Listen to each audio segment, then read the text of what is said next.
The government doesn't want you to know about this website. Black Vault is a compilation of every declassified government document that you don't know how to search for. The site includes documentation of real battles we have had with UFOs, as well as real secret military projects. Today we're looking at TikToks that expose government secrets. Did you know that 10 days after the September 11th attacks, a man in Lower Manhattan started receiving voicemails from a phone that was buried under the rubble of the North Tower? His name was Aaron Keller. Thank you to all the channel members for support. If you guys are seeing this video, go ahead and like it. We're on our road to 100K, so if you haven't subscribed yet, make sure to smash that subscribe button. Let's go. I want you to know about this website.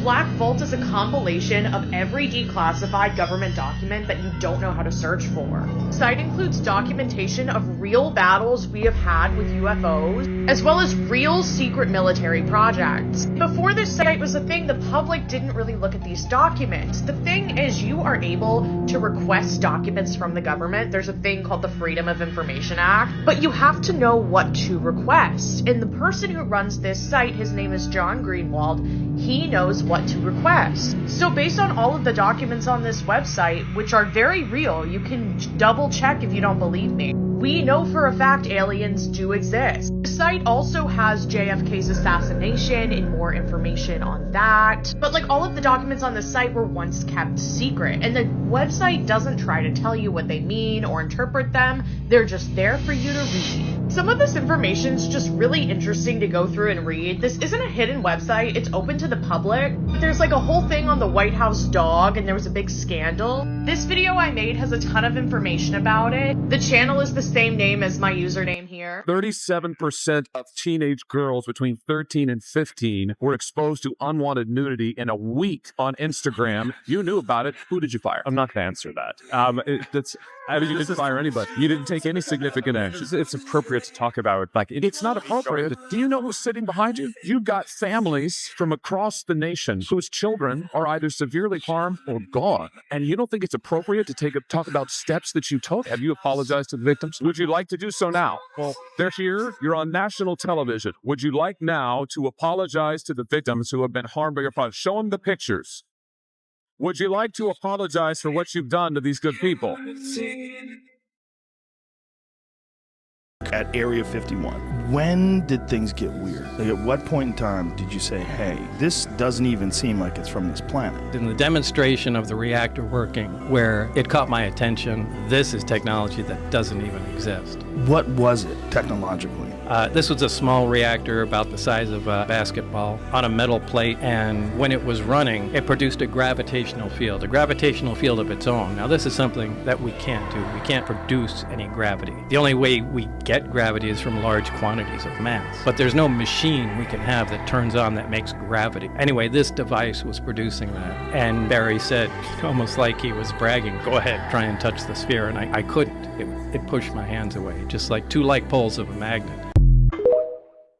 You used to work. Did you know that there's 3 things that will be revealed after our deaths that exist now? What do you mean? What? There is a letter from Queen Elizabeth written to the mayor of Sydney, and she says, please don't open this letter until 2085. And it's like hidden it's being held in a like secret vault in Sydney, Australia. Interesting. Wow. It was signed Elizabeth. Is it going to be revealed like something big? But then there's a movie called 100 Years, the movie you'll never see. Oh. But it's starring John Malkovich, and it's to be released in theaters or to the public in 2115. Wow. They filmed it in 2015, and no one will see it Yeah. until 100 years goes by. Lame. What if they know exactly what happens to us and they just made it? What into if a John movie? Malkovich is a time traveler? Weird. And then the last thing, which was super weird, Jackie Kennedy's bloody pink suit, the suit that she was wearing Yeah. when JFK was shot, it's been held in a vault, secret. Like no one's allowed to see it. And they said they will release it to the public October 26, 2103. Weird. Why? Why? Alien blood. Don't know. Why so late? Like, by then, I doubt anyone would really care because it would be passed down through so many generations. But that 100-year movie, I feel like it's going to be such outdated technology that if it doesn't have a specific message, it's going to get no traction. They've been keeping this from you. This is the underground city that was found beneath Los Angeles by a man named Warren Schufelt. It was discovered using a device he invented to detect underground tunnels and caverns. Shufelt mapped out a network of passageways stretching for miles beneath the city. And here is where it gets crazy. His maps indicated a central chamber filled with gold and advanced artifacts. Shufelt said that upon analysis of the artifacts and the scriptures found within the passageways, they all pointed to a lost continent named Lemuria. Despite his groundbreaking findings, city officials abruptly shut down his excavation. They officially claimed that the tunnels were old subway lines. But this is where they messed up. The Los Angeles subway system didn't begin operation until 1990, over 70 years after Schufelt's discovery. So what subway lines were they referring to? Some speculate that they were referring to an ancient civilization that had access to a subway-like system. Some have even gone further to say that the city officials had knowledge from the future. They knew that Los Angeles would eventually have a running subway system in the years to come, therefore it would be the perfect cover-up, perfectly concealing its true origins. Are there aliens at Area 51? You know, I'll tell you, it's a funny thing, because I think that might be a question that I get more than any question. It is the craziest thing. So we have that so-called area. They consider it like a sacred area. Mm-hmm. And I will say this. I don't think I'm a believer, but I've interviewed pilots that look, I like Tom Cruise, but better than Tom Cruise. The blonde crew cuts, the whole, and this, yes, sir. And they were in the Oval Office, 3 or 4 pilots. These are not people that make up stories. These are, they said, all I know, sir, is there was a round object that was going 4 times faster than my F-22, which is a very fast plane. And it wasn't, you know, it shouldn't have been. It was round, sir. They have seen, I mean, 4 or 5 guys I've interviewed, solid people, great pilots for the U.S. Air Force, etc. They've seen things that they cannot explain. Follow-up So there's question. something. A part of me feels like he really knows the answer, but he's just always trying to like wiggle his way around it, because he used like the same exact script that he basically used for Joe Rogan to these like news reporters. It's actually funny. Whoa. Uh-oh, we got things happening. You better step over here. Yeah. See your hands. You see your hands. Let me see your hands. Put your hands up. Put your hands up. I'm not going to tell you again. Turn around. You got anything on you? Nope. No, sir. I got a knife over here. Huh? Any weapons? Spread your feet. Spread your feet. You're going all the way out here. We're just adventure travelers. We're just adventure travelers. Just adventure travelers? Yeah. Oh, turn around. They're down little alien. They said, come up to Stewart Well Road. Yeah. That's what everybody else does. Yeah, that's what everybody does. We're going to give you guys a chance, okay? Get on your bikes, get the f*** out of here. We'll call Lincoln County, and they'll write you each a $750 ticket. Okay. We're out of here. Thank you. All right. Sorry for the hassle, guys. We're just travelers. My bad. All right, let's do it. I got you. Are you ready?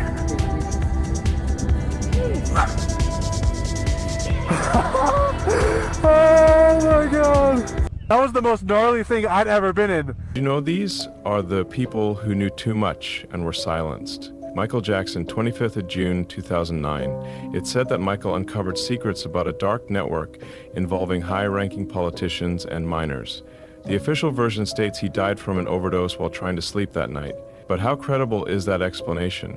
Barnaby Jack, 25th of July, 2013. This famous hacker shocked the world when, during a conference, he demonstrated how some could manipulate pacemakers to cause clean, undetectable deaths. Just days later, Barnaby was found dead in his apartment. A simple coincidence, or was he silenced for what he knew? Daphne Caruana Galizia, 16th of October, 2017. This investigative journalist exposed secrets about the elites and the controversial Panama Papers. Her research placed her in direct conflict with powerful figures. Shortly afterwards, a bomb in her car ended her life. Is it really just a coincidence that all these people met such fates, or did they uncover something they were never meant to know? But what do you think, Comet Silence? If you want me to keep exposing the hidden truth... We're the only species on this planet that sunburns this easily. Let that sink in. Birds, covered in UV-blocking feathers, reptiles, scales, natural armor, whales and dolphins, specialized skin cells that literally repair damage from the sun. Even apes, our supposed ancestors, have thick fur shielding them. But us? Step outside too long and the sun cooks us alive. Why would evolution do that? Enter Dr. Ellis Silver, environmental scientist, not some internet crackpot. He proposes something that flips the whole Darwinian script on its head. Humans might not have evolved on Earth. Let me say that again. We're not from here. We were placed here. Because if you take a step back and look objectively, our biology doesn't fit this planet. We overheat easily. We suffer from chronic pain, allergies, anxiety. We need shoes to walk, umbrellas to survive sunlight. And our babies? Practically useless for the first year. There's not another species on Earth this fragile and high maintenance. This planet is a survival machine. Everything adapts, everything evolves, except us. So Dr. Silver asks, what if we were engineered? A hybrid species brought here from somewhere else? Maybe a failed experiment, maybe a colony, maybe even punishment. We don't know, but our skin, our bones, our biology, they're all whispering the same thing. You might feel human, but this place was never made for you, or maybe you were never made for this place. I kind of agree with that theory. I feel like even though our close relatives are like monkeys and gorillas and stuff like that, I still feel like to a sense there's such difference. So I feel like to other animals, we are probably the aliens of this planet. Today I learned that the US government carved out a secret underground city that they can flee to in case nuclear war breaks out. Raven Rock, like Area 51, is one of the government's most classified projects, titled Continuity of Government, or Project COG. And one individual who worked down there for 3.5 years for the first time ever spoke on camera, describing to Vice what it's like down there. Located 768 feet below ground, it can withstand a direct nuclear hit. It's protected by not only one, but two 3.5-foot thick doors, weighing 30 tons each, and is built on top of springs to survive the shockwaves of a nuclear blast. He describes how there are 5 separate 3-story buildings, and of the 15 floors in total, each are big enough to hold 50 to 80 offices. It's described as an underground city because they have a cafeteria, barbershop, massive water reservoirs, generators, a crematorium, post office, medical facilities, and a command center capable of operating a nuclear war front. And although this was created for the threat that never arrived in the 1950s, in 2023, some spring cleaning may be in order. Cerebral, ABC Digital. Wanted to give you the opportunity to swear on the Bible that you walked on the moon. Will you put your left hand on the Bible and swear to God that you walked on the moon? Gentlemen. Mr. Cerebral. Yes? If you really walked on the moon, why would you not do that? So why don't you just put the into the record in the argument and put your hand on the Bible, swear to God you walked on the moon. Mr. Cerebral, knowing you, that's probably a fake Bible. Really?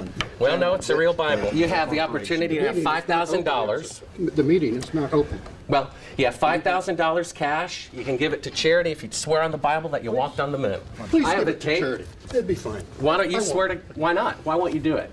So why don't you put your hand on the Bible and swear to God that you walked on the moon? Mr. Cerebral has made a fool of himself in front of the world. Mr. Cerebral, you do not deserve answers. If you hop in a fridge during a nuclear explosion, some people think it can actually save you from the blast. But is this actually true? Well, a fridge might actually offer some minimal protection from the initial heat and radiation. But if you're anywhere even remotely close to the explosion, the force of the blast would be too powerful. The fridge would likely be thrown violently, causing serious injury or worse.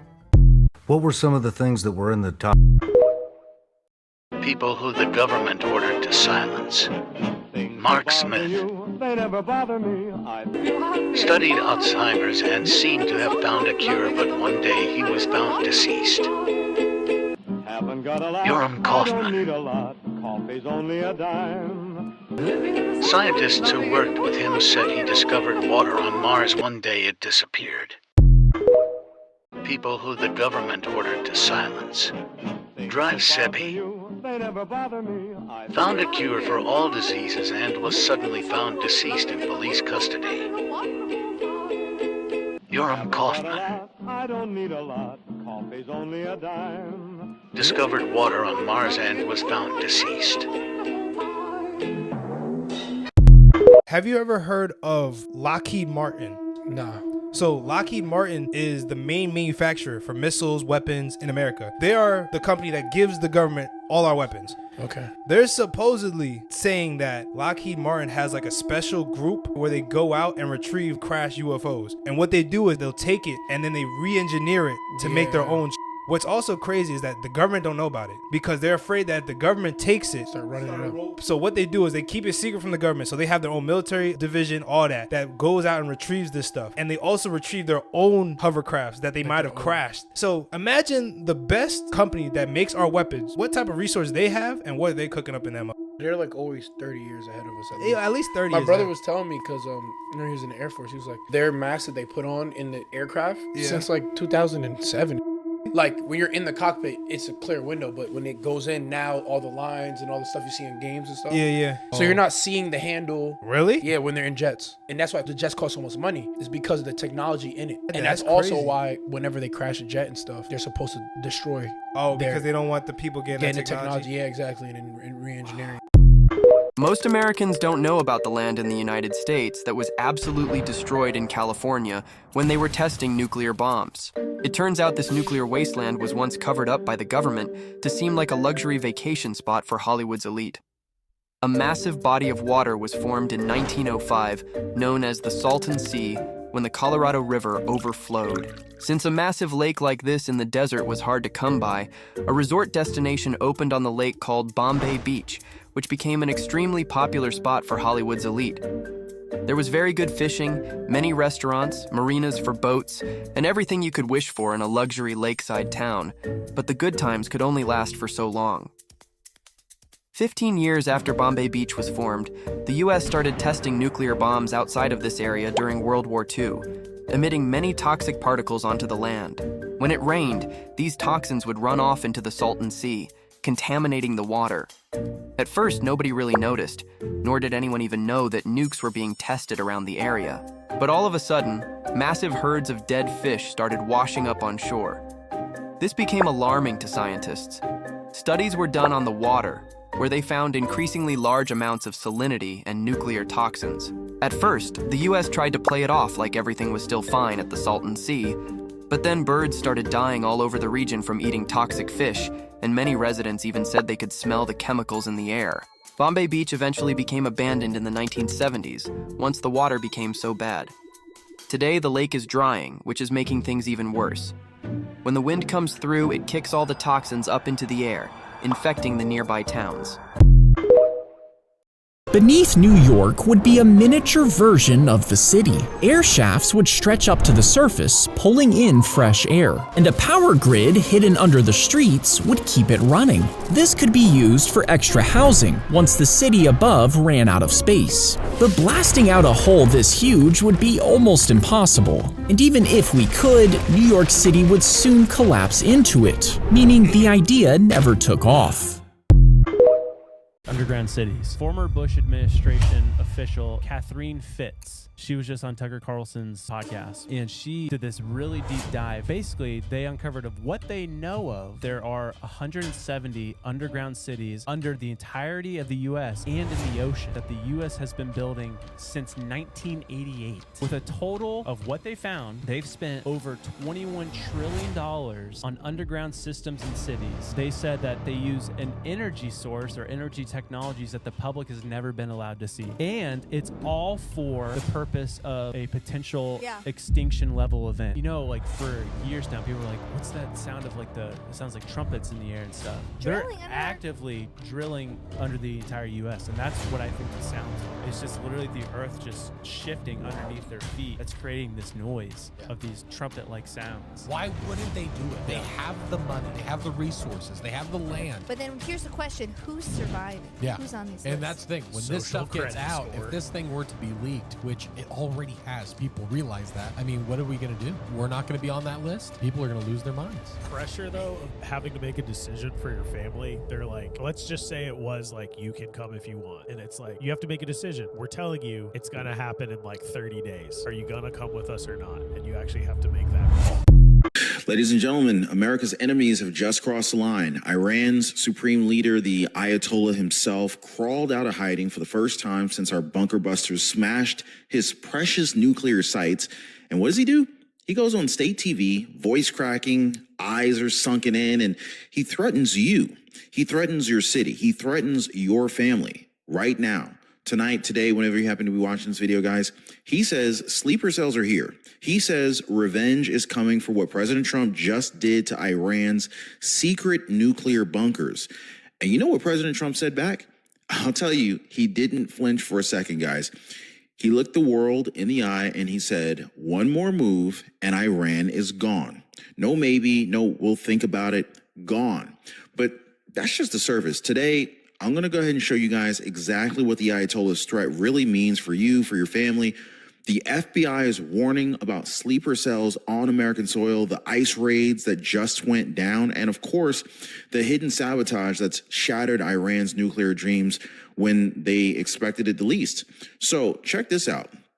I'm also going to break down how President Trump's next move is already locked and loaded and waiting, because if Iran blinks wrong, the next bombers are in the sky before breakfast. Now, stick with me, guys, because what you're about to hear, it's not on cable news. It is the truth that they want buried while this White House locks down every leak and every threat. This is how America stays safe, guys, and this is how you stay one step ahead. So grab your coffee. Some of you guys don't drink coffee, I know. Grab your tea, get your matcha. Hit the like button so that more patriots can see this. And of course, if you want more content like this, be sure to subscribe. Because if the Ayatollah dares strike again, it's not just his nukes that will disappear. It's his entire regime. So let's go ahead and get into this. Oh, and by the way, Paulette Diener, she's been fighting Medicare issues for over a year, trying to help her son. Nobody listened. Nobody cared up until she called Chapter. They helped us. This is what she said directly. She said they helped us communicate with Medicare, fix the issue, and save money. It was a blessing. Thank you, Ron. Meanwhile, Catherine Garcia, she made the call after months of confusion and bills piling up. She said Chapter was compassionate, helpful, and I finally talked to a real person. Now, everything is paid for. I owe nothing. Can you survive a nuclear explosion? The truth? Yes, but only if you understand what you're facing. When a nuclear bomb detonates, it doesn't give you time. It gives you seconds, a blinding flash, then a shockwave faster than sound, strong enough to shatter bones and level entire cities. If you're within the blast radius, there is no survival. But if you're farther out, even just a few kilometers, your life may depend on what you do in the next 10 seconds. Don't look at the flash. It can blind you instantly. Drop flat, cover your head, mouth open. It sounds simple, but it could buy you your first few breaths. Then comes the fallout. This is where most people die, not from the bomb, but from what it leaves behind. Your survival depends on one word: shelter. Stay inside for at least 48 hours, longer if you can. Water, canned food, sealed windows, no outside air. You can't stop the bomb, but you can outlive it. Because when the sky lights up and the world goes silent, the difference between death and survival may come down to one decision made fast. The U.S. government once planned to bomb its own cities just to start a war, and it's all in a declassified document you were never supposed to see. In the 1960s, America wanted to invade Cuba, but they needed a reason the public would support. So top generals proposed a terrifying plan. They suggested staging a fake plane hijacking, blowing up a U.S. ship, even faking funerals for fake victims. This wasn't a movie plot. These were real military leaders, and the plan made it to the desk of President John F. Kennedy. JFK said no. He shut it down, and months later, he was assassinated. Look, buddy, there are underground suburbs just to run a massive experiment on humans. What? Like secret bunkers? No, not bunkers. Actual towns controlled by a covert agency. And the people living there, they have no idea what they're part of. That makes no sense. They were taken as kids from orphanages, adopted by undercover agents, too young to remember anything real. Why? And what type of sci-fi crap are you on? Buddy, just believe me, okay? It's an experiment. Every night, the artificial sky goes dark, and they release predators into the towns. Predators? Not animals, bioengineered hybrids. Fast, brutal, smart, designed to test how people react under pure terror. That's insane. The people have adapted. Some hide, some hunt back. They think it's just life. They don't know they're lab rats in a nightmare disguised as a neighborhood. Why are you telling me this? Because one of those towns is breaking down, and I'm going in. For entertainment purpose only. If the government really did an experiment like that and that's all people knew, it would be such a sinister world. Did you know that 10 days after the September 11th attacks, a man in Lower Manhattan started receiving voicemails from a phone that was buried under the rubble of the North Tower? His name was Aaron Keller, a former firefighter who lived just 5 blocks from Ground Zero. On the night of September 21st, his landline rang, static. Then a woman's voice whispering, "It's not over." The number traced back to a missing office worker, Denise Halpern, last seen on the 89th floor. Aaron thought it was a cruel prank until more messages came. Different voices, some crying. Others whispering strange strings of numbers, names, and phrases like "the glass is cracking" or "they see us." He reported it to the police. Nothing. Phone company claimed the line was disconnected. Aaron recorded 17 voicemails over 2 weeks. Then on October 5th, the call stopped. The last message simply said, "They found the elevator. Don't let them open it." Aaron never spoke publicly about it again, but years later, a sealed elevator shaft was discovered during reconstruction, never shown in news reports, and the workers who found it were transferred, silenced, or vanished from public record. So, what did Aaron really hear, and what was waiting in that elevator? All right, what's the deal with all these videos popping up claiming that allegedly in parts of Georgia and South Carolina, people had their TV broadcasts interrupted for about 3 minutes? This happened just in the last couple of days. And during that time, a message supposedly from the Anunnaki aired, acknowledging the current chaos among humans, warning of severe weather events coming, and then saying that they were going to help. And then, right after that, people in these same areas reported seeing fireballs streaking across the sky, like multiple reports. So, yes, this sounds completely crazy, and I am skeptical, but I'm also open-minded enough to ask. There actually was a TV broadcast interruption in southern England in 1977 where a group claimed to be Ashtar Galactic Command, and they talked about human awakening. So, I'm being open-minded.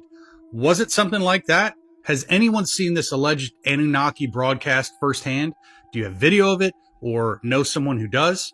Drop any links, videos, or stories in the comments. I'm actually very curious. Did this guy just build a machine that generates infinite energy in his own garage? No, that's impossible, according to the first and second law of thermodynamics. Remember, the greatest innovations are made by those who dare question the facts. Well, that's just misinformation. This free energy wheel uses bottles whose water is continually poured down by gravity to endlessly spin the wheel. And this isn't the first time someone came up with this. In 1159 AD, an Indian mathematician named Bhaskara the Learned came up with a concept for this exact design, Bhaskara's wheel. It had curved reservoirs filled with mercury instead of water, but based on the same principle. He reasoned that as the wheel spun, the displacement of mercury would flow to the bottom of each reservoir in such a way that one side of the wheel would be perpetually heavier than the other, the imbalance causing it to spin forever. This is one of the first ever designs for a perpetual motion engine, a device that can do some sort of work forever without external energy applied, like a windmill producing its own breeze, or a light bulb powering its own solar panels, a magnet attached to a car pulling itself, or this man pushing a truck from inside the trunk. I think you can see why this wouldn't work. The physics behind it show that the moving parts that make one side of the wheel heavier also shifts the center of mass of the wheel downwards. What that means is it'll spin for a bit and then just swing back and forth until coming to a complete stop in practice. The reason it can't go on forever is due to the first 2 laws of thermodynamics. The first law is energy conservation. Energy can't be created or destroyed. And in a perfect world, if we can just put 100% of the energy a device produces back into running itself, this should be possible, right? That's where the second law stops us, entropy, which states that energy tends to spread out and dissipate in many different forms like waste, friction, or heat as time goes on. So as the wheel moves through gravitational force, it experiences air resistance, friction, and waste heat, energy that is not put back into the gravitational force that is running the wheel and hence dissipates over time. It's why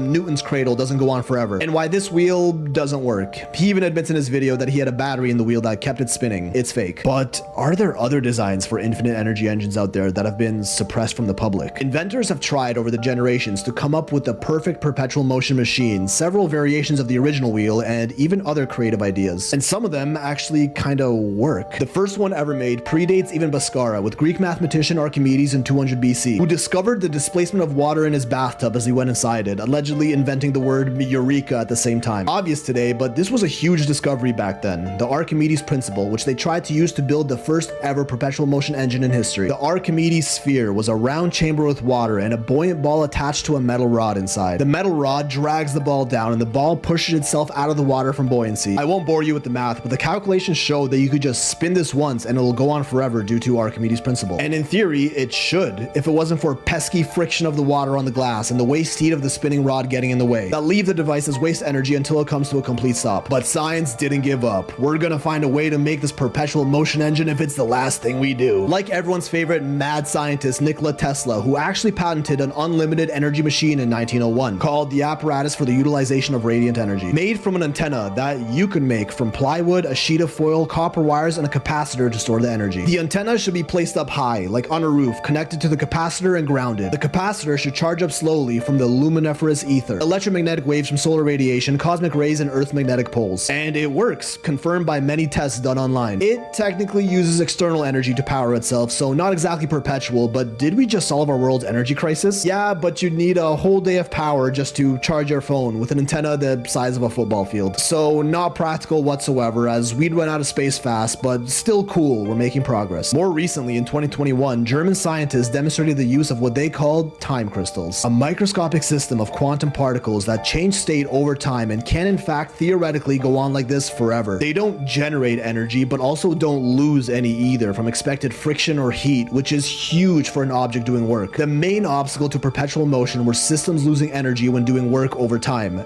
This doesn't. They're still figuring it out, but oh, we're so close. We're gonna make this infinite energy machine, I tell ya. Because there's something in nature that actually does appear to violate the conservation of energy: black holes. This scientific paper states that the expansion of the universe can make certain black holes expand faster than the Hawking radiation they produce that shrinks them. I know, it took me a while to wrap my head around that. In theory, this process gains more energy than it loses, so if we could just take a black hole and stick it into an engine, that might work. Who knows, maybe we'll find new exotic forms of matter in the future that could bend the rules of perpetual motion to finally crack the code. Or maybe we already have. Enter zero-point energy, the suspected technology behind UFOs that provides seemingly unlimited energy, moves objects outside the realm of known physics, travels faster than light, and even through time. Powered by quantum fluctuations in space-time, particles that act like waves which blink in and out of existence, another highly suppressed field of research. Keyword here, quantum, because quantum can bend the laws of thermodynamics while still respecting them and doesn't need to obey classical physics. I'll go into this very soon, because zero-point energy isn't just game-changing, it's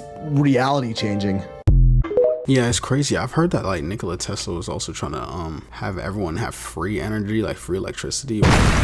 These are my confessions as a psychic medium, part 2. If you want to freak yourself out right now, look in a mirror, look directly into your eyes, and ask yourself, who is looking back at you? Do you know that you're both dead and alive right now? You have never ceased being a spirit. You are a spirit looking through your eyeballs, having this human experience. Possession is real. Anytime a spirit wants to talk to you, they have to hop in your body and they have to play with your brain and use it like a computer. If you do things that are a lower vibrational state and you listen to music that's a lower vibrational state, you will attract lower vibrational spirits. The reason why you think about your loved one is because your loved one is actually there making you think about them. If your dog used to ride in the back of the car with you, it will still be riding in the back of the car with you every single day. We're born into your family for a reason. Learn what the reason is and heal from it. Two most powerful things in the world are your thoughts and intentions. If you had a miscarriage and then you had your child, most likely that child was that miscarriage from before. Body just didn't give them the opportunity to come in the first time. 99% of the time, the reason why you're doing something is because the spirit told you to do it first. Listen to your gut, your higher self. It will never steer you wrong. In fact, the only time you get in trouble is when you don't listen to your gut.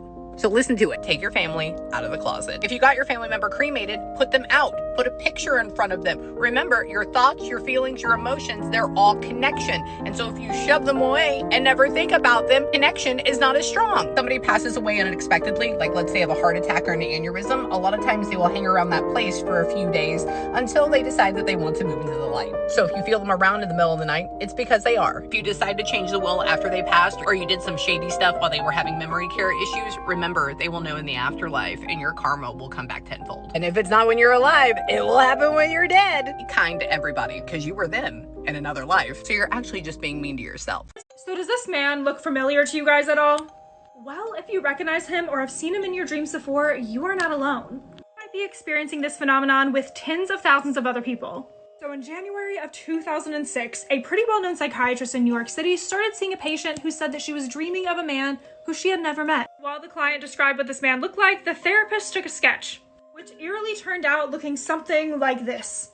In her dreams, he would give her advice about her private life and seemed to know every single one of her problems. After the client had left, the therapist had left the sketch out. Another one of her clients saw it and came forward stating that they had also been dreaming of that man as well, even though this guy had never even met him in real life. So the therapist then decides to send the sketch out to his colleagues who also have clients who are struggling with reoccurring dreams. And to his surprise, more patients came forward talking about how they had been visited by him in their dreams. And each of the clients eerily referred to him as this man. A bunch of different variations of sketches of him appeared, so much so that a website was created in order to put all of these findings in one place. And at this point, more than 2,000 people had come forward stating that they had had dreams of this man. And in each individual's dream, he was described as being a benevolent person. In some dreams, he might be chasing people and then show them the way out. In other dreams, he might be flying with someone. You will literally never guess the reason behind why this is happening. Go to the next part. 3 paranormal TikToks that will chew you to the bone. Looks like we've already passed it a while ago, but that tree is gone. I'm probably gonna turn around soon. Oh, there's 2 ways. Holy crap, dude, this trail goes on forever.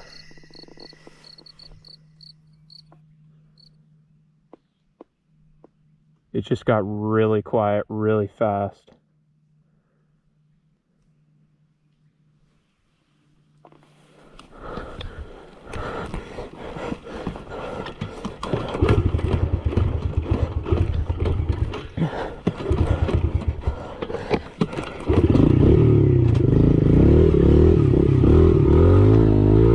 That was my cue to leave.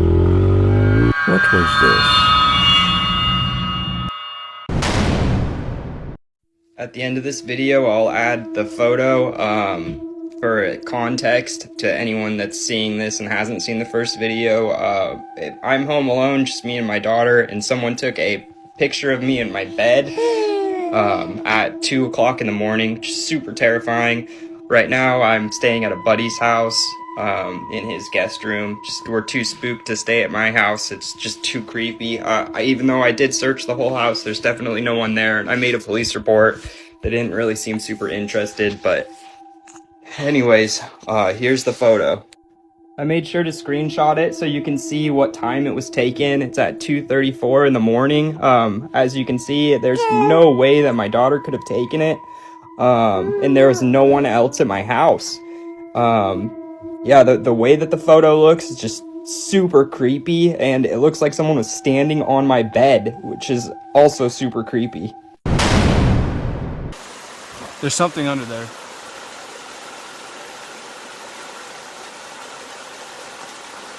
Bro.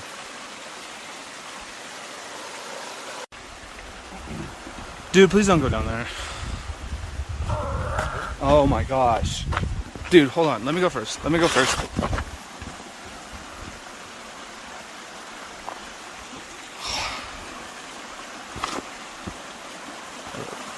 Right behind.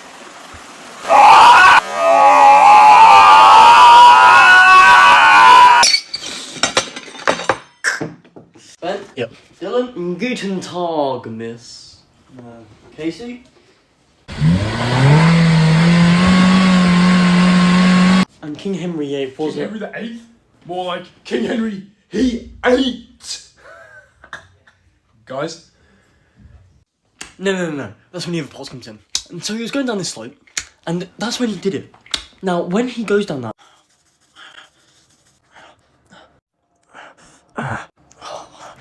What are you wearing with your glasses? You're a four-eyed. You're a four eyes, mate. Four eyes. Oh, why does it feel like that?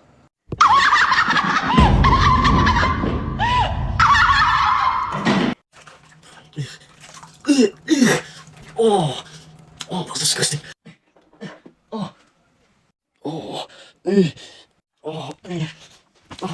You know what's even more cringy than all those is whenever you have like long sleeves and you go to like wash the dishes and then the sleeves fall down your hand and then like falls down your arm and then it starts to get wet and now you have wet long sleeves.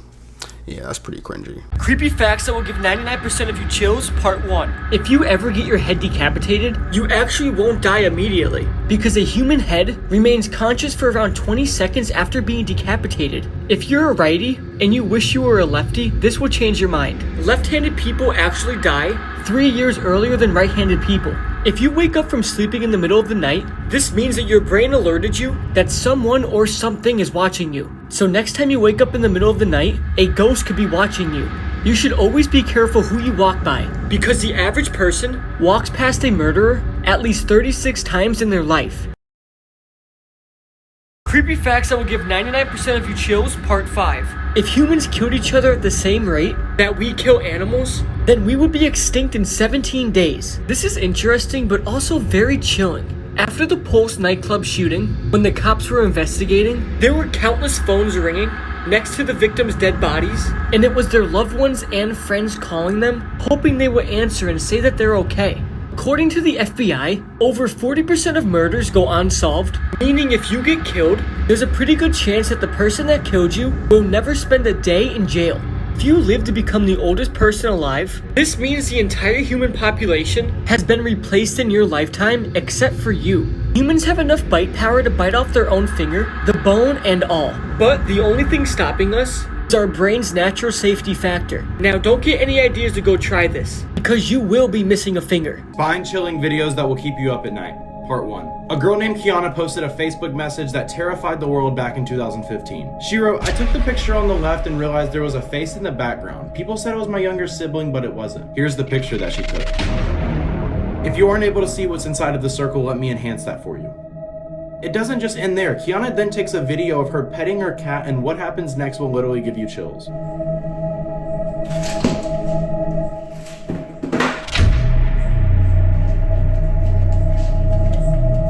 Let's slow it down a little bit.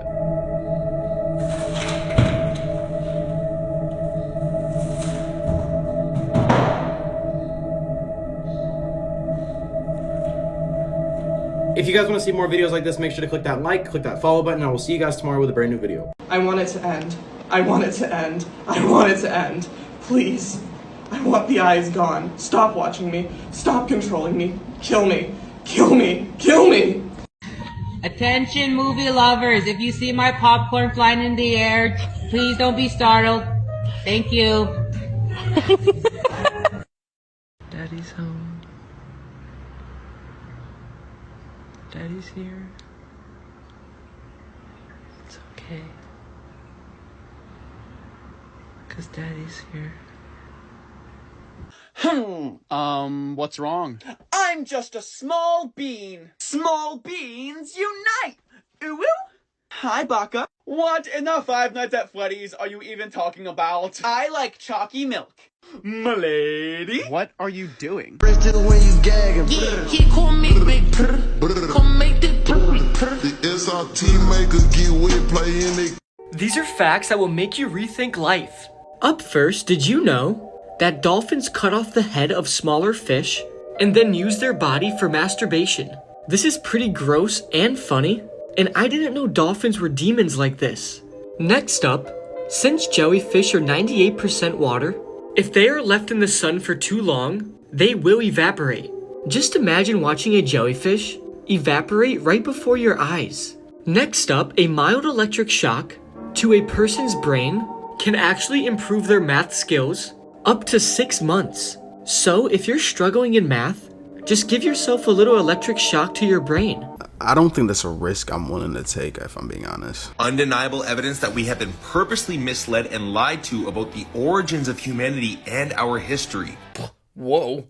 How did you find these super secret facts that have been hidden from us? Did you sneak into a CIA facility Tom Cruise style? I am ready to have my mind blown with facts I never learned in school.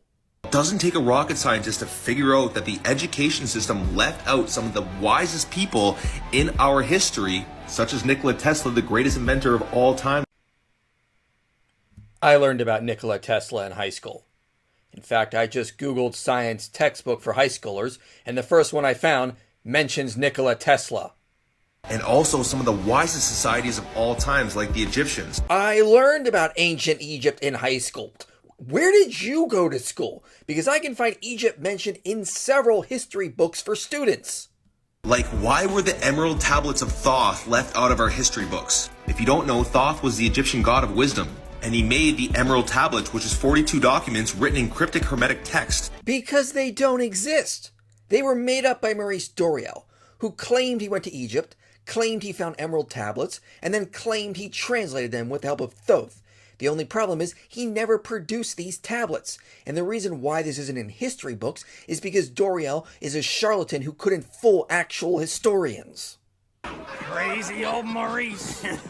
He's always good for a laugh. And yeah, they claim that they were destroyed in a fire or something like that. No, we point out they never existed. And I'm willing to bet that those, along with many other crucial documents that can prove the origins of humanity and our history, are chilling in the Vatican archives. That's right. When you don't have evidence for what you believe in, just say it's been locked away in the Vatican archive. That way you can never be wrong. Oh yeah, this is a good one. They also told us that slaves built the pyramids. No modern history book says slaves built the pyramids. Again, where did you go to school? So you're trying to tell me that slaves hauled a total of 6 million tons of stone, or 2.5 million individually precise cut. Those stones were not precisely cut. Just look behind you. Better yet, look at a closer image. You can see how they were not precisely cut. Across the desert, hundreds of miles. Those stones were not dragged hundreds of miles. We found quarries right by the Great Pyramid, and other stones could have been placed on boats and floated down the Nile. Oh, and they did this while targeting the Great Pyramid to true north within 360th of a degree. Glenn Dash has demonstrated this would not have been hard for the Egyptians to figure out. All you gotta do is put a stick in the ground during the spring and fall equinoxes. When the sun rises, you trace the shadow. At the point where the two shadows meet, you draw another straight line heading north, and you get true north. Oh, and the coordinates of the Great Pyramid give you the exact same number as the speed of light. This is cherry picking because that's only one of the lines of latitude that passes through the Great Pyramid, not longitude. And there's actually about 20,000 different lines of latitude that pass through the Great Pyramid. So the odds of you getting at least one significant number in there are pretty high. While perfectly aligning all the pyramids with Orion's belt. This is a fringe theory and there is no physical evidence to prove any intentional correlation. How about the Sumerian tablets that are still in the Vatican archive? That is just nonsense. Sumerian tablets are kept in various museums around the world, like the Penn State Museum or the British Museum.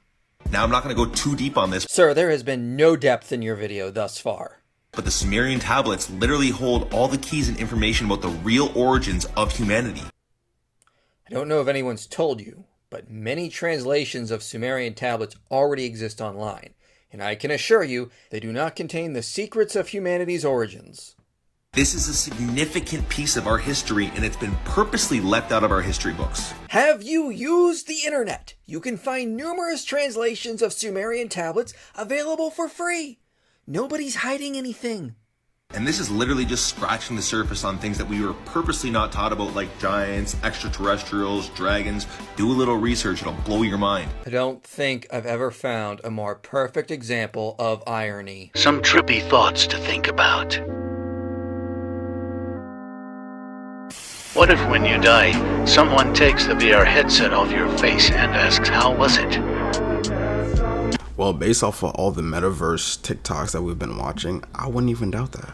Guys, we need to talk about this tweet. This user says, our dog has been barking and scratching up on our back door every night. He's been doing this for days, so I sat with him last night to find the issue. The user then snapped a very quick picture with flash. What is this thing? Here's a closer view. A lot of people are claiming that this is Dogman. Dogman is a creature that terrorized Chicago, and the user, I believe, is in Chicago. Whatever it was fled after being photographed. I live in the Chicagoland suburbs. There we go. Nobody can identify it, and my family and I are frankly scared to go outside now. The user is having a garage sale, and one of the neighbor's kids showed them this creepy drawing. This looks exactly like the animal that he photographed in the back door. I'm not sure if this animal is attacking the other smaller ones or if they're in it as a group. The user ended up leaving the back door open and something came inside. The chicken that they bought from the store is completely gone now, and they found the packaging outside of the open door. The handle just jiggled. I'm not sure what this is. This looks like an unrelated smaller animal. It's making its way to the front kitchen windows. Got one, but it was weirdly easy. The thing just stood completely still with its neck craned up, unblinking. I think as I was studying it, it was doing the same. Like it was fascinated with my light or something. It's a little over 5 feet tall if I had to guess. This thing literally looks like a dinosaur.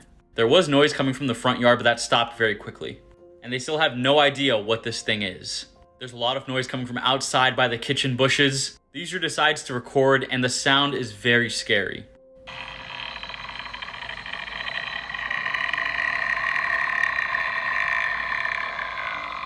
And there was also a trail of feathers outside of their back door. The feathers shortly disappeared. I hear someone talking outside, but something's not right with their voice. Should I take a look? Whatever is on my roof never left. I'll try to record the voice when I hear it again. This thing on the roof is different though. Do you guys see it? I zoomed in so you can see, but right here, all you can see is these two beady little eyes. And then this weird bat thing flew onto the sliding screen door. It looks like a bat and a frog combined, I don't know.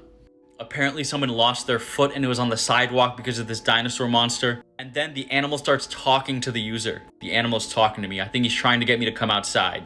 Have a listen.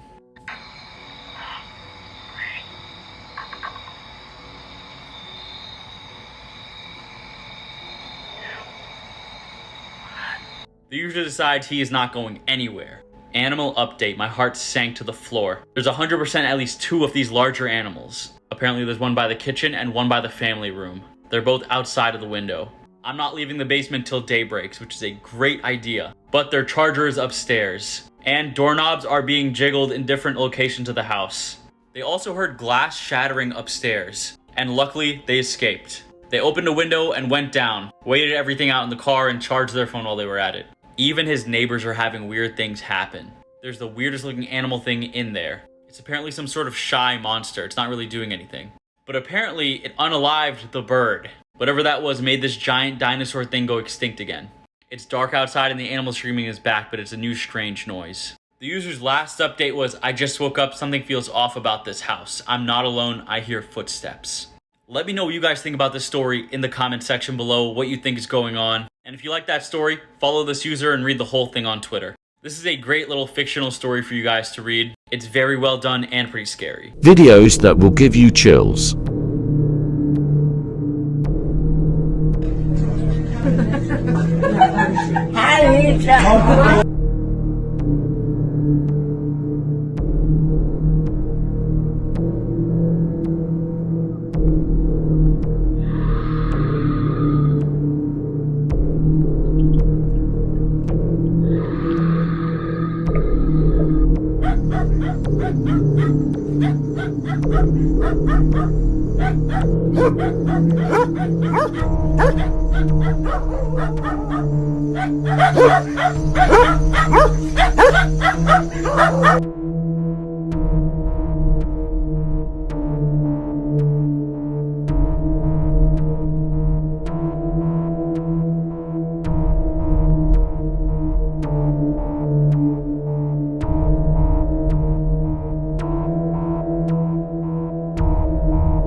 Dude, the one with the grandma? Like, calm down, grandma.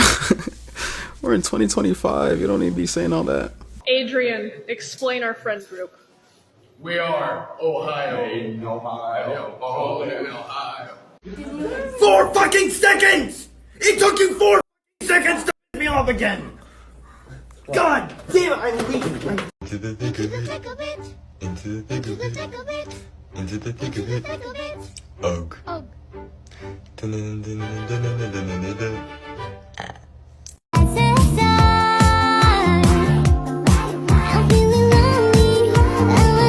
a 28-year-old toddler that spilled everything. Woo voice, I don't know what you expected me to do.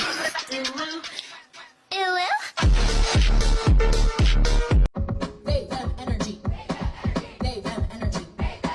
They, them, energy. They, them, energy. I ran the streets since I was young. Streets, me. My heart literally stopped and all. Since I've been sick. I was 6 years old running the streets. Stop recording after me. What the hell are you doing up there, bud? I'm gonna need you to get down, bud. Stop recording us. No, sir. You. Calm down, partner. Why you on your knees? Get down, boy. Get down. What the fuck? It's my time to go. You don't want me to deal with the devil. Ooh. You're the devil. You're the guy who's been under my bed?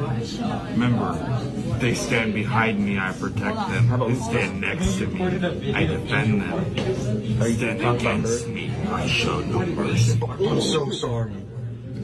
Fist bump. I'm sorry. No, I'm sorry.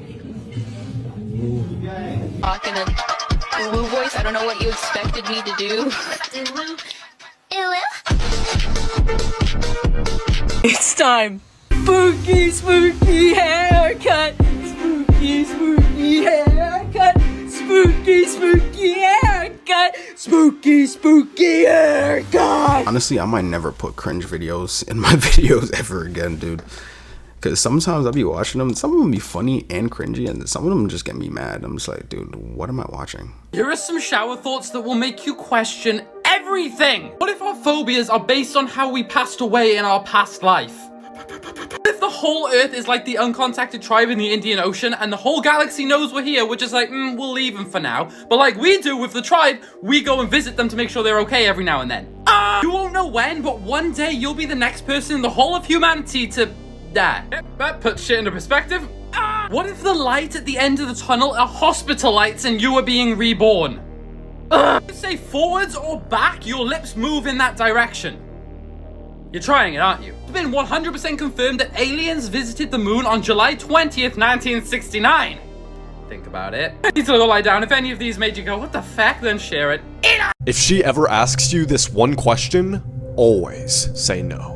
A hospital receptionist was working late one night when he saw a strange figure approach him in the darkness. When they came closer, it appeared to be a pale woman with a wide smile and soaking black hair. The receptionist asked the woman if she was there to see someone.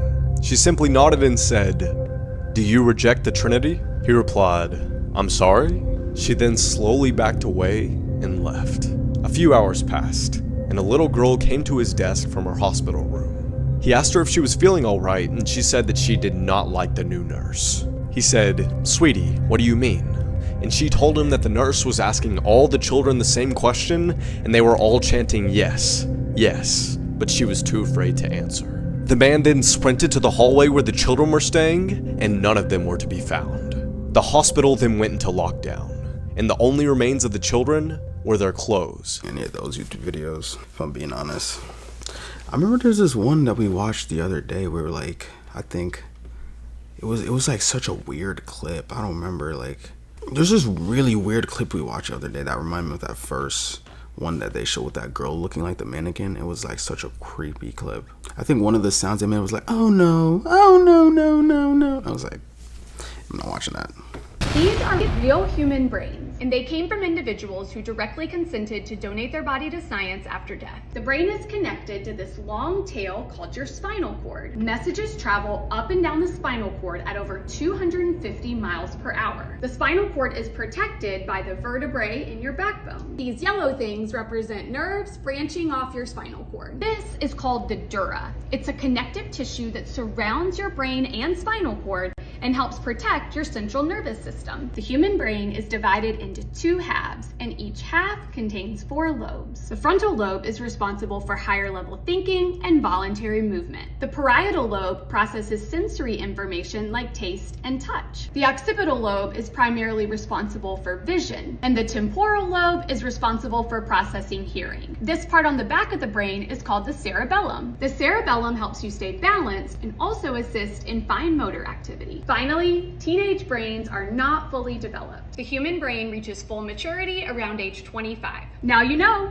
Follow for more science videos. Putting monks in an MRI machine. What does a brain look like from somebody who's been meditating for a long time? It looks completely different. There's this process called gyrification, which is the process by which the brain creates its folds. So like the sulcus, which is the little valley, and the gyrus, which is like the little hills. In species that are less complex than us as humans, brain is a little bit smoother. You also see this in, fetal alcohol syndrome. So if there's been something that's happened to the brain during development, that the brain is a lot smoother. There's not as many people who meditate. There are more grooves. And that's associated more like higher order cognitive functions.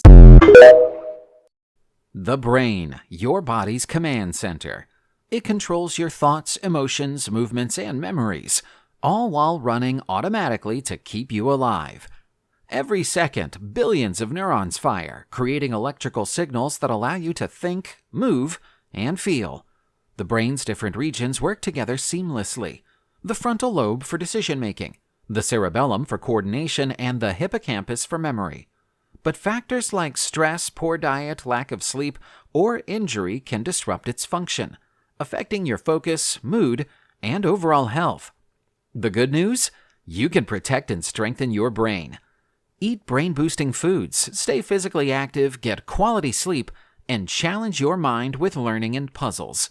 Your brain is the most powerful organ in your body. Take care of it. The brain. Think smart, live smart.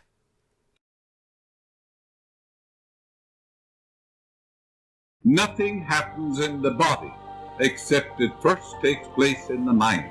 All disease is a lack of peace. No matter what the problem is, no matter what the difficulty is, it's a group of negative thoughts charged with fear and superstition, lodged in the recesses of the subconscious mind. All forms of therapy are good. The quickest, surest, safest way is prayer. This is why you're told the truth shall set thee free. Prayer is very simple. It's filling your subconscious mind with the truths of God, the same yesterday, today, and forever. And these truths neutralize and obliterate all the negative patterns. Then the embodiment or the trouble must disappear. You eradicate the cause. The lower is subject to the higher vibration. Hundreds of thousands of cells are dying every second right here. As you spiritualize your thoughts, the cells take on a spiritual overtone. They no longer take over the disease soap patterns. That's the basis of all healing. You have a new body every 11 months. The body you're going to have the next few months is in the grocery stores. There's a law in physics that basically says that when you have energy that is vibrating at a particular frequency, within 17 seconds, other energy like that will be attracted to it. So if I'm having a positive thought or a negative thought, then what happens is that energy is attracted to it. I have other thoughts that are like that thought. So if you do that 17 seconds, for 68 seconds, then momentum begins to occur. Let's say that I'm normally, all of our emotions have a frequency to it. So if I'm in despair or anger or worry, all of those are lower, denser frequencies. You get into things like contentment, happiness, joy, love. Those are higher, faster frequencies. So let's say that I normally live in contentment. And that's my set point, because that's where I live. I think about that all the time. That's what my makeup is, that sort of thing. So I'm driving down the highway. All of a sudden a car cuts me off and I get angry. So now I'm in the lower, denser frequencies. And so then I go back to the office and I'm telling all my colleagues, here's what happened. This knucklehead cut me off. Go home, tell my wife that. What am I doing? I'm vibrating angry energy. So I go to the supermarket and there is somebody in line. I have 3 items and I'm getting in line and somebody ahead of me has 38 items. And the guy that's running the cash register, it's his first day and he's not doing very well. He's very slow. Is that a coincidence? No, it's something for me to get angry about. So I'm attracting into my world whatever it is that I'm vibrating. I'll give you 3 things now that will start rewiring neural pathways. Please, go. Get up in the morning. Get up early in the morning. Not early, just get up in the morning. If you get up at 7 o'clock, 8 o'clock, go straight into the bathroom. If you brush your teeth with your right hand, start brushing with the left. Look into the mirror. Now we're talking to the subconscious brain. Eye to eye in the mirror and say, I love you 10 times. When you finish that, let's get some oxygen inside you to start the day. Exaggerated breaths to start the day. How many breaths? I always tell my guys do 25 in the morning, 25 lunchtime, 25 in the evening. Okay, so left-handed teeth brushing. Yes. Look straight in the eye in the mirror. I love you, I love you, I love you 10 times. Yes. And exaggerated breaths, 25. Will change your life. Fun fact, I actually saw that video last night and I tried to do that this morning and I failed. I don't know what it is, but I have this really bad habit of just instantly waking up and checking through every single notification I get on my phone. Yeah, it's tragic. There's been days where I'm like, all right, so I'm gonna wake up and the first hour or two, no phone. And I'd be on my phone way less throughout the day. It's crazy. It's like when I go an hour or two right after wake up without being on my phone, it's like my brain is less dependent on it. Scientist that studies the brain, and I want to share with you something that we totally don't understand.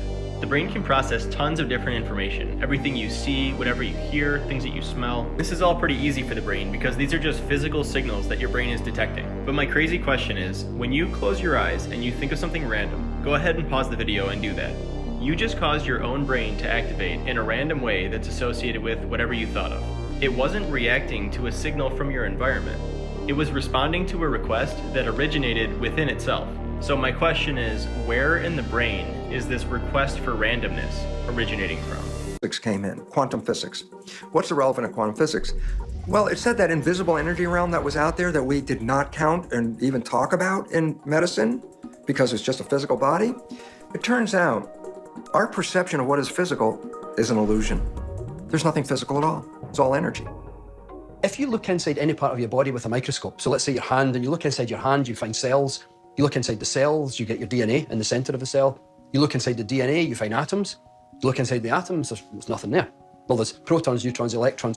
And what's amazing is inside an atom, there's 99.9999999999999% empty space. If a proton was an apple, size of an apple, the closest electron would be the size of a grain of salt, and it would be approximately 2 kilometers away.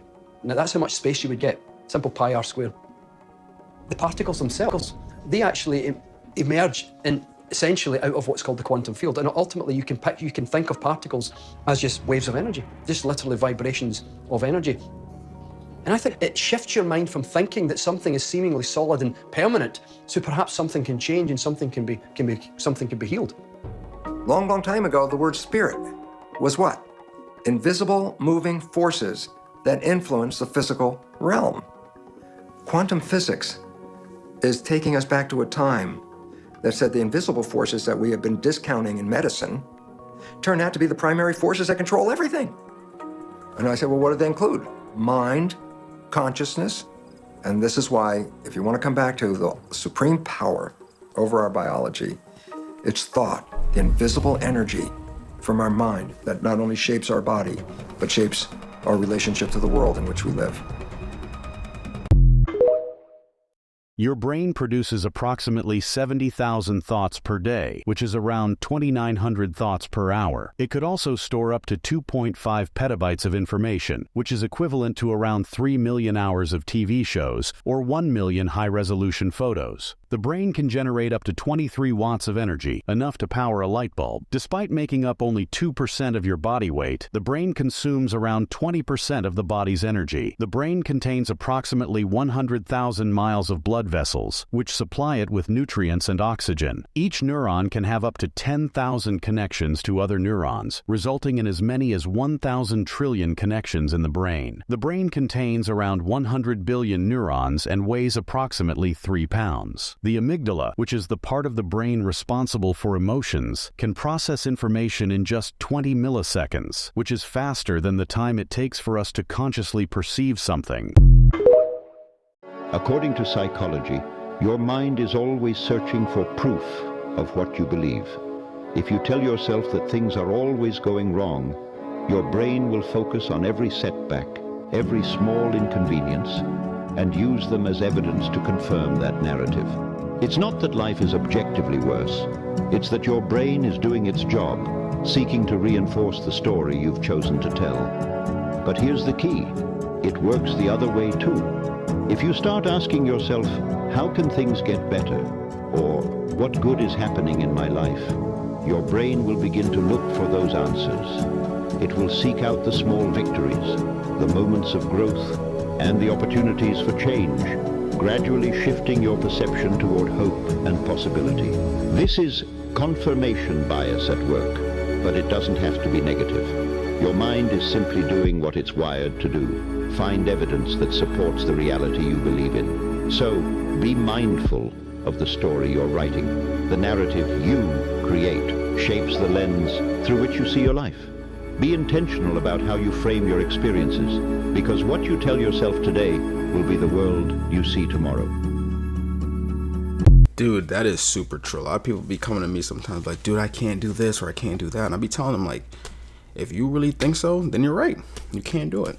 But if you reframe how you think sometimes and just be like, yeah, you know, I'll try, at least at most say I'll try, then yeah, you know what I'm saying? There's a good chance that you'll get it done. I just realized something, and I high-key feel stupid for not realizing it sooner. So as you know, the human brain is made up of about 86 billion nerve cells called neurons. And these neurons talk to each other by firing electrochemical signal messages. You still with me? I swear it's gonna make sense. Well, fun fact, together, your neurons create and send more messages than all the phones in the world. And combined, all the neurons in our brain generate enough electricity to power a low-watt light bulb. So the whole thing of a cartoon character having an idea and a light bulb popping up, yeah, that's where that came from. Which sounds obvious, but I guess not, because I literally just put that together now, so the more I know. Here is today's disturbing fact. Studies suggest your brain doesn't necessarily stop all of its activity the moment you are clinically dead, as was the case with one patient where up to 30 minutes of brain activity was recorded after death. You might literally hear yourself declared dead. Here's a picture of the average human brain seeing a homeless person. That part right there lighting up, that's called the triceptica. And the triceptica is the part of the brain that conceptualizes poverty.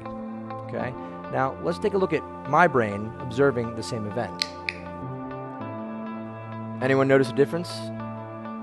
That's right. The triceptica is not lighting up. And that's because when I was 8 years old, I was hit by a bus, permanently damaging my triceptica, so much so that I can no longer process poverty. I don't tip waiters, not just because I think it's wrong, but because I'm physically unable to do it. Did you know, when you're falling asleep at night and your body jerks, this is called the hypnic jerks. And this happens because when you're falling asleep and you're really tired, if your body is falling asleep faster than your brain jolts you awake because it thinks you're dying. Brain facts. The brain's storage capacity is estimated to be equivalent to about 1 million gigabytes. That's like having a supercomputer in your head. There are actually more connections in your brain than there are stars in the Milky Way galaxy. It's estimated there are 1 quadrillion neural connections in our brains. Ever wonder why you can't tickle yourself? It's because your brain anticipates the sensation and essentially cancels it out. This is due to the cerebellum, which predicts sensations when your own movement causes them. Did you know the smell is the sense most closely linked to memory? This is because the olfactory bulb, which processes smells, is directly connected to the amygdala and hippocampus, areas of the brain that handle emotion and memory. Human data shows when people do something that they don't want to do, this brain area gets bigger. So when we do things that we don't want to do, this part of our brain grows. The anterior mid-cingulate cortex is small in obese people. It gets bigger when they diet. And it's larger in athletes, and it is especially large and grows larger in people that see themselves as challenged and overcome some challenge. In people who live a very long time, this area seems to keep its size. Scientists view anterior mid-cingulate cortex as not just the seat of willpower, but actually the seat of the will to live. And we can build up this area, but as quickly as we can build it up, when we stop investing in doing the things that are hard for us, it begins to shrink. Here is a scientifically proven fact about how your mind works. If you punish your brain for doing the wrong thing, it will stop doing the specific thing you punished it for. But if you reward your brain for doing the right thing, it will keep doing the specific thing you rewarded it for. And so, if you try to change your behavior by punishing yourself, you might stop doing the bad thing you were doing, but whatever you do next will be completely unpredictable. Because punishment only tells you what not to do. But if you focus on rewarding yourself for doing the right thing, you will predictably do more and more of the thing you want to keep doing. So you can keep hating yourself if you want, but it's completely ineffective at getting yourself to become the person you want to become. If you removed every single organ in your body except your brain, and somehow managed to keep your brain alive by supplying it with the nutrients it needs, you might think that you would feel nothing. But in reality, that's not true. You see, your brain depends on sensory input from the rest of the body. So if you removed your organs, you would live in darkness with no sound, no pain, and no sense of the world. However, because you have already experienced sensory information before, parts of your brain, like the language area, are already organized. This means you would be able to recall memories and imagine what the world looked like. Disturbing brain facts you didn't know about. 1. The brain will protect itself even if it means misery or death to you. For example, when inhaling smoke in the middle of a burning house, your brain can make you stop breathing and pass out. 2. If you're stuck in the middle of a cold place, your brain will make you fall asleep to conserve energy and may never wake up again. 3. If your leg is torn off by a bear, the brain releases adrenaline so you can save yourself even if there's a huge risk of infection or further injury. 4. The brain can start to eat itself during periods of extreme starvation. It breaks down its own tissues to survive, leading to irreversible damage. 5. After the loss of a limb, the brain can still send pain signals as if the limb is still there. This pain is very real even though the limb no longer exists. 6. Cotard syndrome is a rare mental illness where the brain makes the person believe they are dead, don't exist, or that their organs are rotting away even though they are physically healthy. 7. Your brain can create false memories that feel as real as true ones. This can lead you to believe events happened that never actually occurred, distorting your perception of reality. I did also hear that your brain eats itself if you have sleep deprivation. So that means if you're sleep deprived, your brain also starts to eat itself, which is actually kind of interesting. Sugar also rots your brain, fun fact. You know who gets brain trauma? People ride jet skis. The bouncing of jet skis. Oh, yeah? It shakes your brain inside your head anytime you're getting hit in the head. It's bad. Like, tennis players get concussions. People get concussions from playing soccer. Like, I know a lot about head trauma. I've experienced a bunch myself, as I'm sure you have. Yeah. I know you did from Tim Kennedy. He lifted me up by my neck, choking me out with my feet off the ground. And then That's let so you dope. go. And they dropped me from up you on there. your head. That's so and my bad head for bounced like a you. You could have basketball. died, for sure. People die from that all the The time. back of the head's more soft, too. Oh my huh? God, it's super dangerous. Yeah. Like anytime you fall and you hit your head, this is how you have to think I'm not about going it. to do that again. Please don't. Don't think of it as hitting your head. Think of it as you getting hit by the world. If you believe something's going to be hard for you, it's going to be hard for you. If you believe something's going to be a piece of cake and super easy for you, it's going to be super easy for you. Whatever you're constantly believing and assuming is what will be. I don't think people realize your brain is so powerful. You can literally gaslight yourself into thinking that every single thing that you do is easy for you. Every single new skill, every single hard thing comes easy for you, and that's what will be. Truly. I feel like people always hear everyone talk about mindset and shifting your thoughts to be positive and think like it's all this talk and it's so stupid, but truly, rewiring your brain correctly will take you very far in life. I feel like we always think about things that are deemed as challenging or hard, and we tell ourselves immediately, I can't do that, it's too hard. Like, it's not gonna work. I'm just not capable of doing that. But we're not even giving ourselves a chance to prove the opposite. Your mindset is everything. If you constantly believe that you can't do hard things, your life sucks, you're never gonna go anywhere, then that's what will be. Control your mindset, shift it to be positive, and watch your life. Have you ever smelt something familiar and then it immediately brings about these vivid memories of somebody in your past, or memories of your past, your childhood, or perhaps you smelt somebody's perfume and then it immediately reminds you of somebody else or a time in your past when you had them in your life? What's happening there? Well, something incredible happens.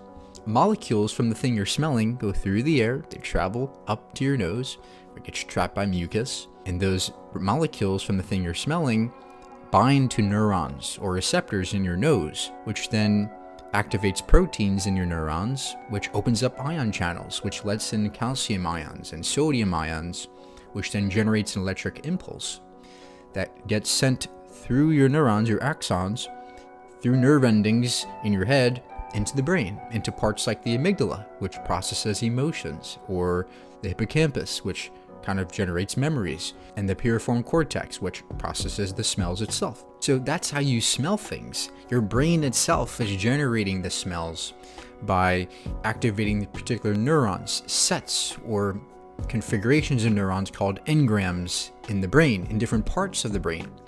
And the more you smell that thing, the more you're exposed to that smell, the more activated those neurons are, the stronger the connections, the different structural changes happens to those neurons, and those engrams are stored in your brain. So over time, it becomes a long-term memory that is stored in many different parts of the brain, not just the hippocampus. Memories are stored in the parts of the brain that generate those things. For example, with sounds, you'll have memories stored in the auditory cortex. For visuals, memories will get stuck in your visual cortex. But the reason why you feel that emotional, like nostalgic feeling when you smell something from your childhood is because smells in particular are very correlated to the amygdala. They're very direct to the amygdala. So you have that emotional bond, that emotional connection with the thing you're smelling. So that's how memory works. Every time you smell something, specific configurations of neurons are being activated. And after repeated exposure of that smell or that sight or that sound, your brain just stores those memories long term in those particular configurations. And when I'm just sitting here and I'm recollecting something about my past, the prefrontal cortex is signaling my hippocampus to stir those same memories again, to bring back and retrieve that information from those neurons in the brain. So there's a very tangible and physical aspect to thoughts. In fact, when you're thinking of anything in your head, what's happening is you're activating your neurons to generate those electrochemical impulses, which then you are directly experiencing. You're experiencing everything in your life. The things you see, the things you hear, the things you smell. All these are activations of the brain itself. The brain generates this collage, this map of reality, and we're experiencing life itself through this very intricate electrochemical machinery in the brain and the nervous system. So each of us carries with us in our heads little internalized imprints of what the external world is like, little representations of what the 3- or 4-dimensional world is like around us. Sights and smells and visions and space and time. Psychological truth that you must know. Sigmund Freud said this. The more perfect a person is on the outside, the more demons they have on the inside. Beware of people who seem too virtuous, who seem too good. They might be hiding something. And on the flip side, just remember somebody who's rough around the edges. Someone who's always not the absolute nicest. They might be your most loyal friend in time of need. 5 cool facts about the brain. Number 1, when a person is heavily intoxicated, the brain can't form new memories. So it's not that they forgot the memories next day, they just didn't form them. Number 2, the brain is composed of 75% water. So when you're sweating a lot, your brain is actually shrinking. Number 3, the brain is the fattiest organ in the body. It's composed of 60% fat. Number 4, the brain continues to develop until you're 25 years old. And lastly, 95% of our decisions are subconscious, meaning that the majority of our actions and behaviors is due to brain activity that is beyond our conscious awareness. What happens inside your brain when you die? Well, the answer is kinda beautiful. In 2016, an elderly man unexpectedly passed away while undergoing a brain scan. But because of this, scientists discovered that portions of his brain remained active even after his heart stopped. Well, for 30 seconds after technically dying, his brain sent out a final burst of activity, similar to the brain waves associated with dreaming and recalling memories, suggesting our final farewell might be reliving our favorite moments. Whatever the mind can conceive and believe, the mind can achieve. You've got to believe it. And if there's no belief, it ain't going to happen. See, when you believe it, you're encased in the idea. You fuse with the idea. And that makes all kinds of things happen. You do become what you think about most of the time. You also become what you say to yourself most of the time. Match the frequency of the reality you want, and you cannot help but get that reality. It can be no other way. This is not a philosophy. This is physics. The brain transmits and receives frequency. Those frequencies affects physical matter in the universe at the quantum level.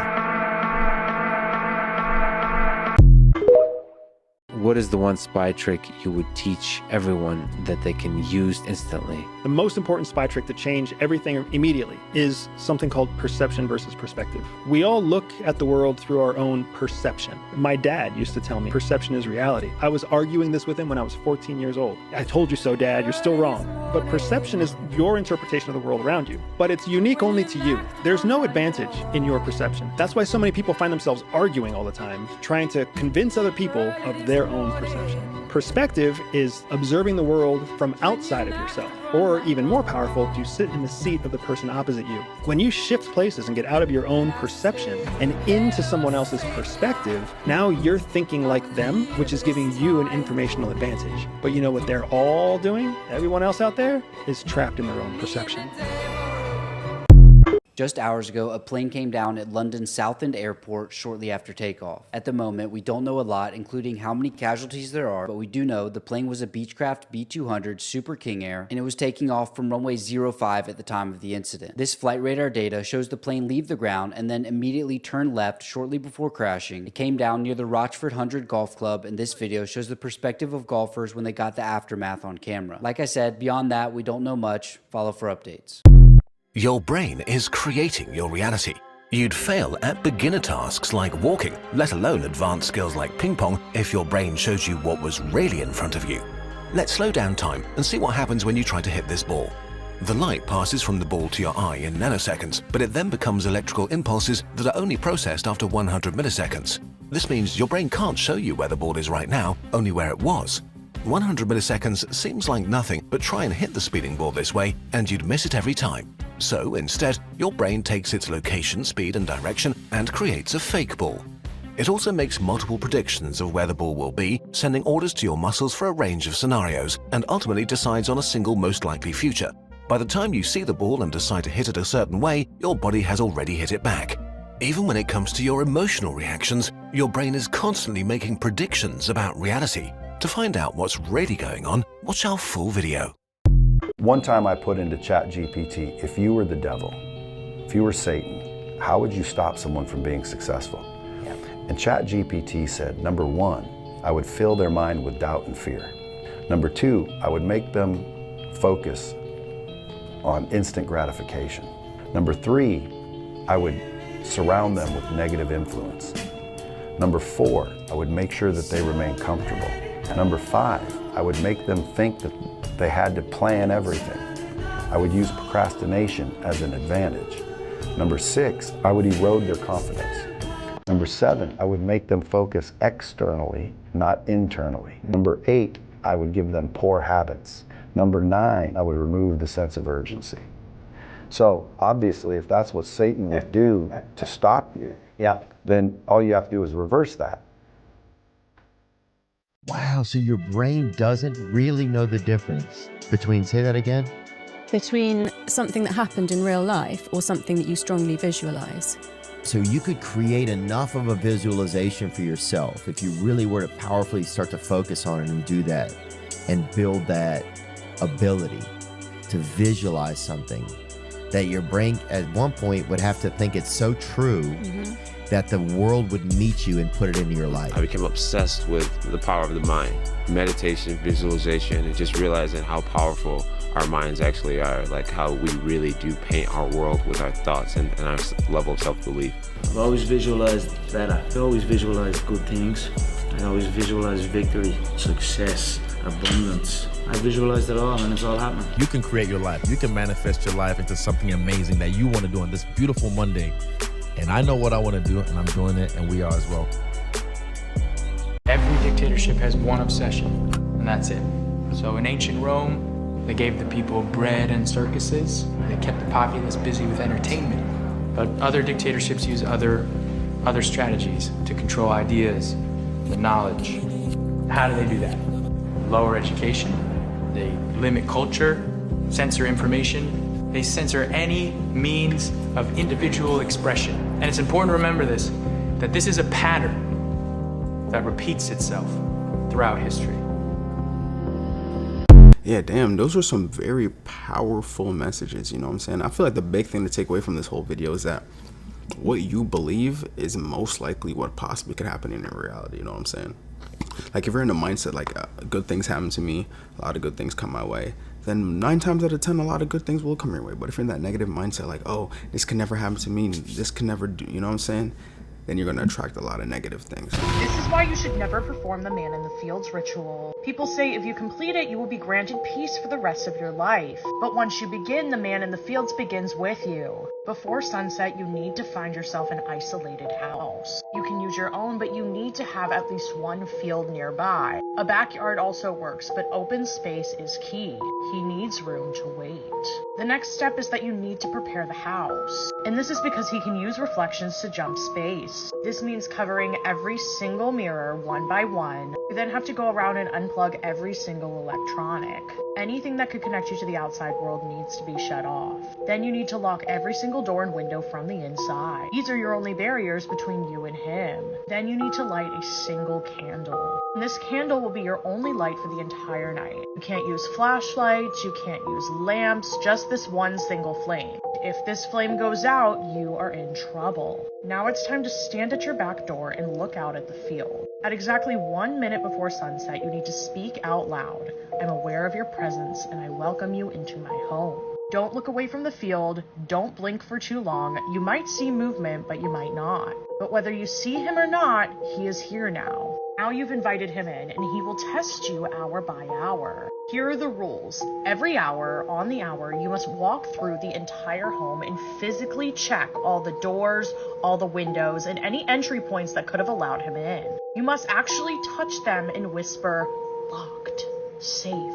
Make sure you do this for every single one, every single hour. Even if it seems pointless, even if you're exhausted. Because every hour, if you fail to check them all, he moves closer. And if you miss a round, he moves from the field to your yard. Miss another, he's at your back door. Then your hallway, then the room next to you, and then he's even in the same room. If your candle goes out at any point, you need to relight it immediately. And if it won't relight, that means he's inside. And that means that you will have to complete this ritual without light. And if you see him, do not acknowledge him. Do not speak. Do not scream. Do not run. Just complete your checks and ignore him. That is your only hope. And do not sleep. If you sleep for even a second, the ritual ends. And if the ritual ends, you lose. And you'll hear things. You'll hear a voice calling from the other room. You'll hear footsteps stop when you stop. Sometimes you'll even hear crying. But whatever you do, don't follow these sounds. You make it to sunrise without missing a single hourly check, without letting the candle go out permanently, without acknowledging his presence, you have survived. You then need to go to the back door and you need to say you are no longer welcome. And then, and only then, you can uncover your mirror, you can unlock your doors, and you can step outside. Would you ever play this game? 200k likes and I'll try it over here. Last words of Satanists before dying. Aleister Crowley. I am perplexed. Anton Lavey. Oh my, what have I done? There is something very wrong. David Hume. I am in flames.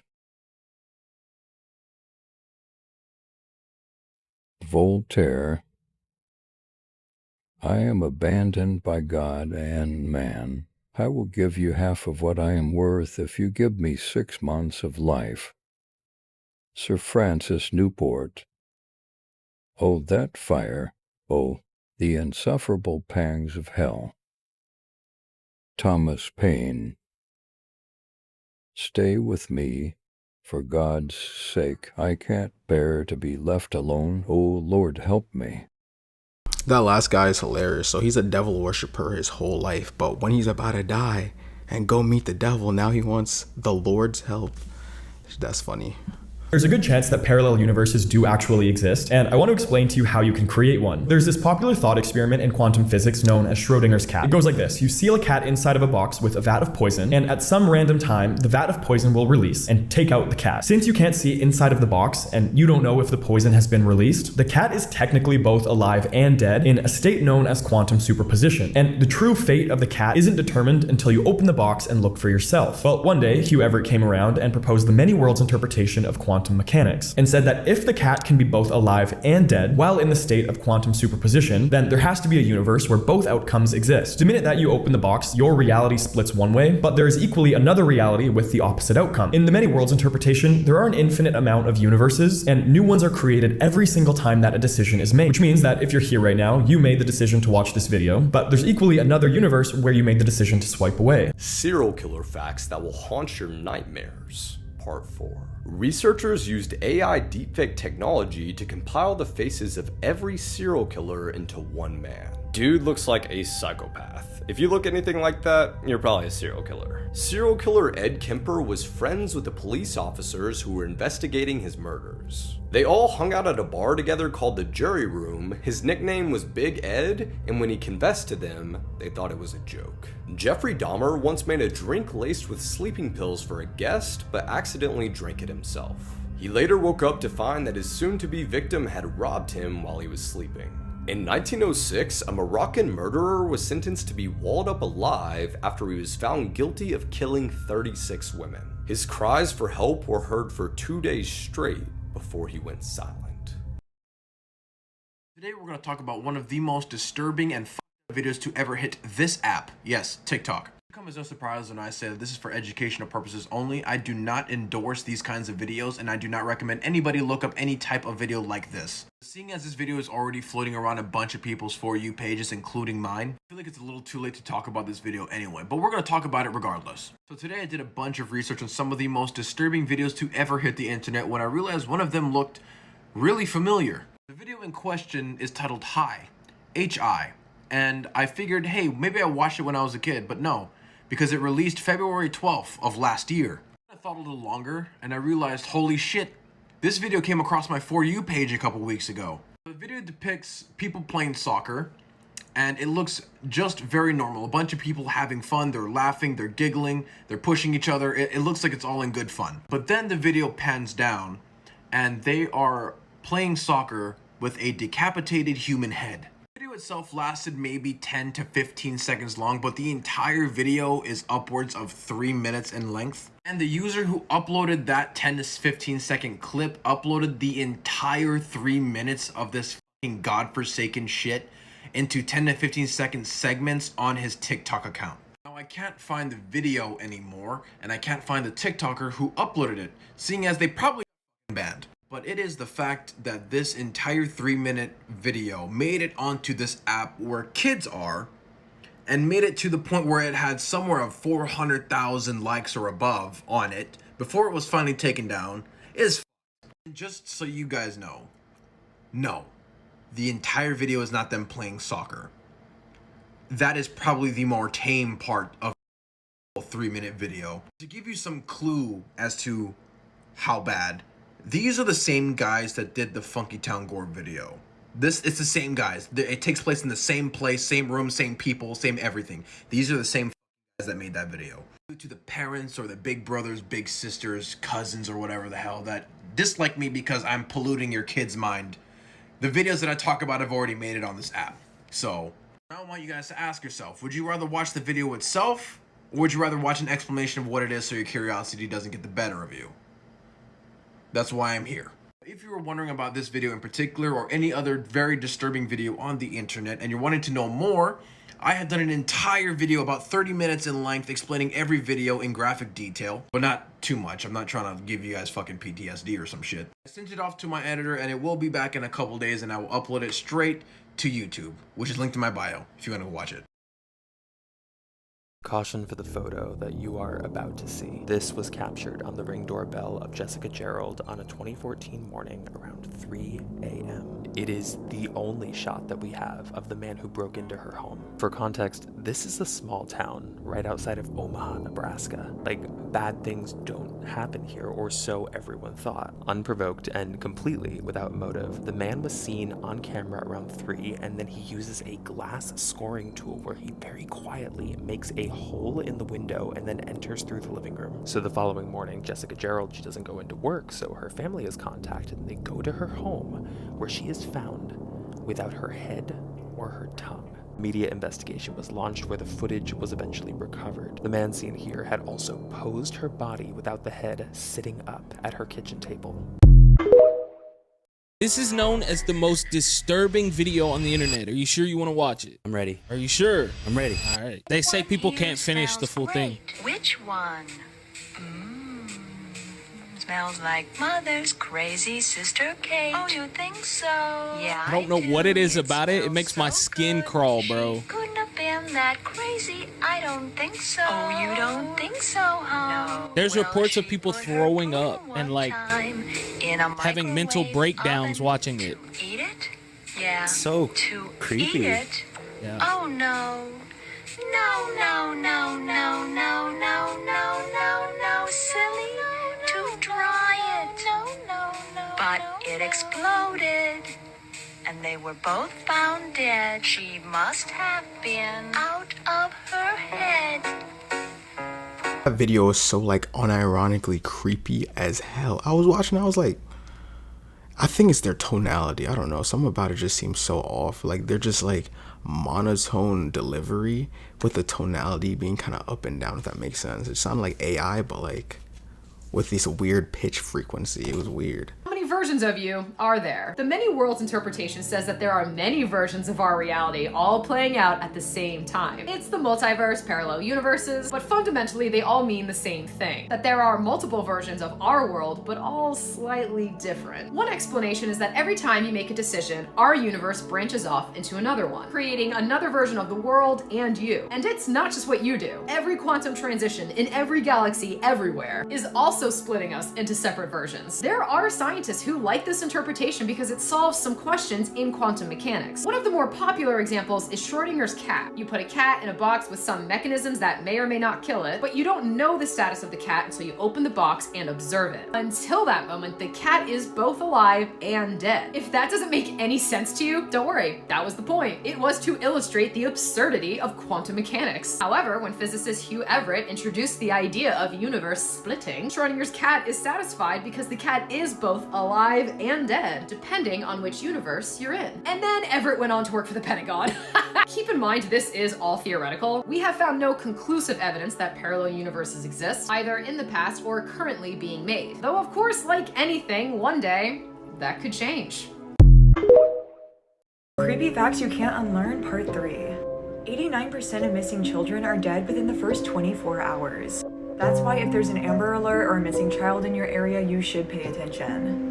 You may have learned that George Washington had wooden teeth, but some of them were sourced from enslaved people.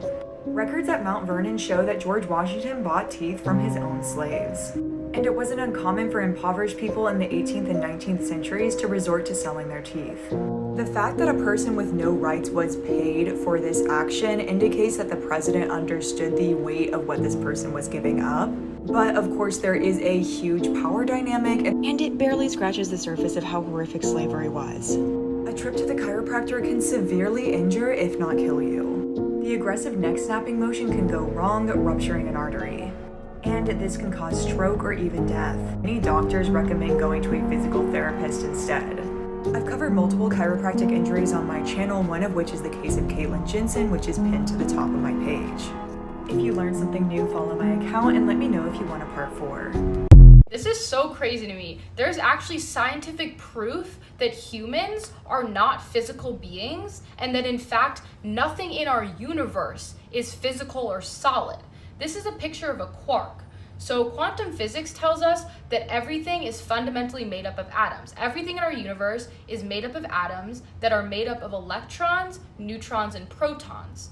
And protons and neutrons are made up of quarks. And electrons are made up of leptons. But what are quarks and leptons made of? They're made of nothing. Quarks and leptons are just pure energy. Quarks and leptons are fast-moving points of pure energy. They're made up of literally nothing. They are nothing. So that means that at the fundamental core of the atom, and therefore at the fundamental core of everything in our universe, there is no material there. It's just pure energy. It's energy vortices. You are just energy vortices. Energy is only transformed. It's neither created nor destroyed. So this energy that is you and that is everything persists forever. It is immortal. So this means that you're not just a temporary flesh sack that lives for 80 years, then dies forever. You are the same energy as everything in our universe. So this means that humans are purely eternal spiritual beings, and that the physicality and solidity of everything is just an illusion. You are an immortal divine being, and next time you feel alone, just know that you can't be alone because you literally are one with everything, because you are everything. Put a cat in a box with a radioactive atom. Add a radiation detector that triggers the release of poisonous cyanide gas. Now, although it was only meant as a thought experiment, Schrödinger helpfully notes this device must be secured against direct interference by the cat. Anyway, the whole point of the experiment is to magnify the state of the atom up to the state of something macroscopic and tangible. He could have picked anything, it didn't have to be alive, but Schrödinger selected a cat. If the atom decays, the detector detects radiation, releases the poison, and the cat dies. If the atom doesn't decay, the detector doesn't detect radiation, poison is not released, and the cat remains alive. Since the state of the cat and detector apparatus are directly tied to the state of the atom, we say they are entangled. Where things get weird is that according to quantum mechanics, the state of the atom does not have to be either decayed or not decayed. Generally, it's in a superposition of both, decayed and not decayed at the same time, assuming no measurements have been made. This superposition state of the atom gets entangled with the detector, and then the cat. So after some time, the wave function of everything inside the box is in a superposition of the atom has not decayed, poison not released, cat alive state, and the atom has decayed, poison released, cat dead state. So according to quantum mechanics, the cat really is both alive and dead at the same time. Only when we open the box and make a measurement does the wave function collapse, and the cat actually becomes either dead or alive. Now remember, we are also made of electrons and atoms which obey the laws of quantum mechanics, so we are quantum mechanical too. So when we open the box, there is no measurement, no wave function collapse. We simply get entangled with the state of everything inside the box. So we see the cat alive, and we see the cat dead. Now, how is that possible? I'm guessing you've never seen both an alive and dead cat before. But the solution is, it's because the you that saw the cat alive and the you that saw it dead actually inhabit separate worlds. By that I mean, they exist in their own complete realities, and those realities will never interact. But where did these separate worlds come from? Well, something I haven't mentioned yet are all the particles of the environment, the air molecules, photons, everything that we are not keeping track of. If a quantum object in a superposition gets entangled with the environment, it is said to undergo environmental decoherence. This branches the wave function of the universe, essentially splitting the universe into two slightly different copies. So, a more realistic account of Schrödinger's cat goes like this. The radioactive atom evolves from 100% not decayed into a quantum superposition of decayed and not decayed. The detector becomes entangled with this superposition state of the atom. But the detector is being bombarded by all these air molecules and photons in the box, which would bounce off differently if it is detected radiation than if it hasn't. So almost immediately, the detector becomes entangled with the state of the environment. It decoheres, branching the wave function in two. At that moment, you are split into two identical copies, one entangled with each outcome of the experiment. You continue to be identical until you open the box, but in this case, the cat actually is alive or dead. You were just finding out by opening the box. What we are unaware of is that the other outcome also happened, just to someone who is not you anymore. I mean, both observers came from you, but they are no longer you, and they're no longer identical to each other. This interpretation of quantum mechanics is called many worlds, and it was formulated by Hugh Everett. And if it's true, the branching of the wave function is happening all the time, so frequently, in fact, that the rate may well be infinite. creating infinite, subtly different worlds all the time may sound implausible, to put it mildly, but consider that all those worlds are naturally part of the mathematics of quantum mechanics. Many worlds just takes them seriously. To get rid of them requires something like the collapse of the wave function. And the point is, our experience of reality would be the same in the many worlds picture as it is if the wave function collapses. But the formalism is so much cleaner and more elegant. All we have are wave functions that evolve under the Schrödinger equation. The implication is that the founders of quantum theory may have got it exactly backwards. The wave function is the complete picture of reality, and our measurement is just a tiny fraction of it, the part we become entangled with when we interact with a quantum object in a superposition. The universe also goes back to being deterministic. Every outcome happens 100% of the time. It only doesn't look that way to us because we only experience our tiny sliver of the multiverse. Now, I imagine that a lot of you have questions and possibly objections to this, so I went to the expert. Hey. Hello. How are you? Come on in. Okay, so I wanted to make this video about many worlds, but I was concerned I was going to screw it up. So I've come here to meet Caltech professor Sean Carroll, who has literally written the book on many worlds. Here's the book. So what you should think of is not duplicating the whole universe, but taking a certain amount of universe and sort of subdividing it, slicing it into two pieces. The pieces look identical from the inside, except that one has spin up and one has spin down or something like that.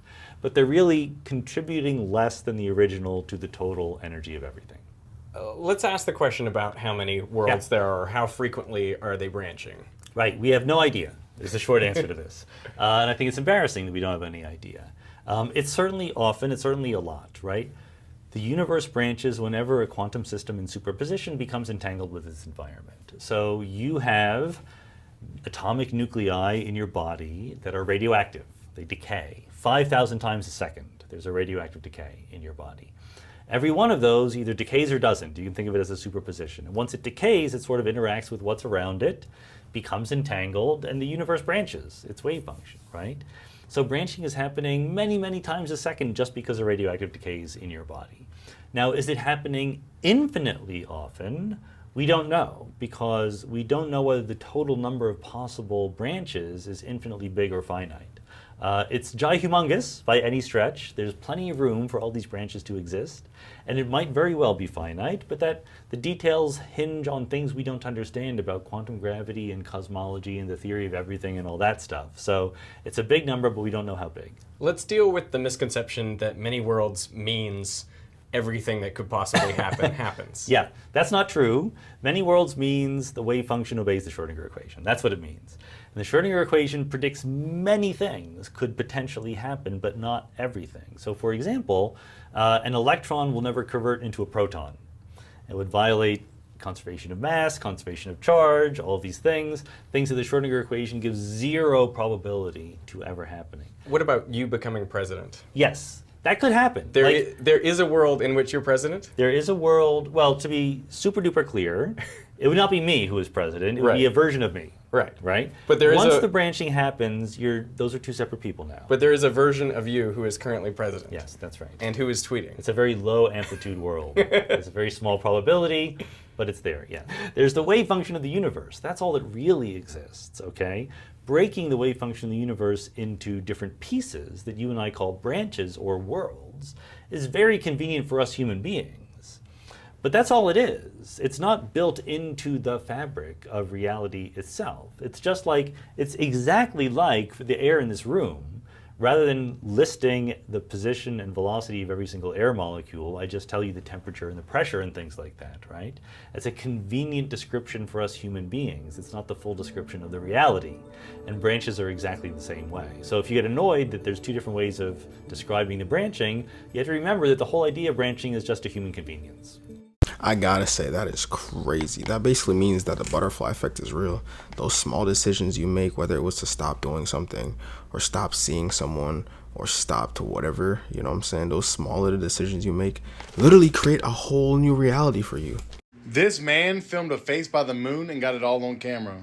It is February 28th, 29th. I have got me a better quality camera to catch this thing in the sky.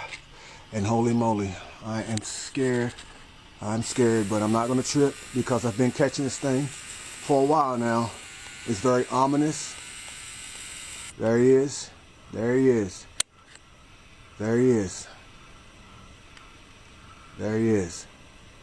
It's a huge face looking right down on us. Let me see if I can zoom in a little bit brighter. There he is. There's the moon. Oh, I lost it. There it is. Let's see if I can get a better picture on the moon like it's supposed to. Is my hand in front of the thing or something? Alright, here we go, here we go.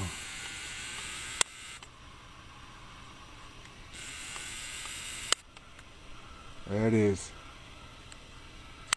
Look at that. Yep, there it is. There it is. Camera makes it so clear. There it is. This video showing Michael Jackson and his family still hasn't been explained in 2024. That's my cousin Elijah. Just pushed me in the pool. That's Levon, my other cousin, in the red. No! I dried off. They pushed me right back in.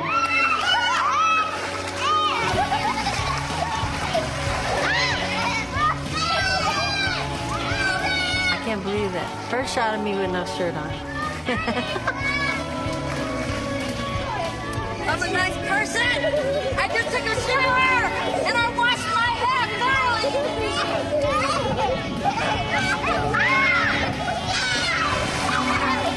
See what they do to me?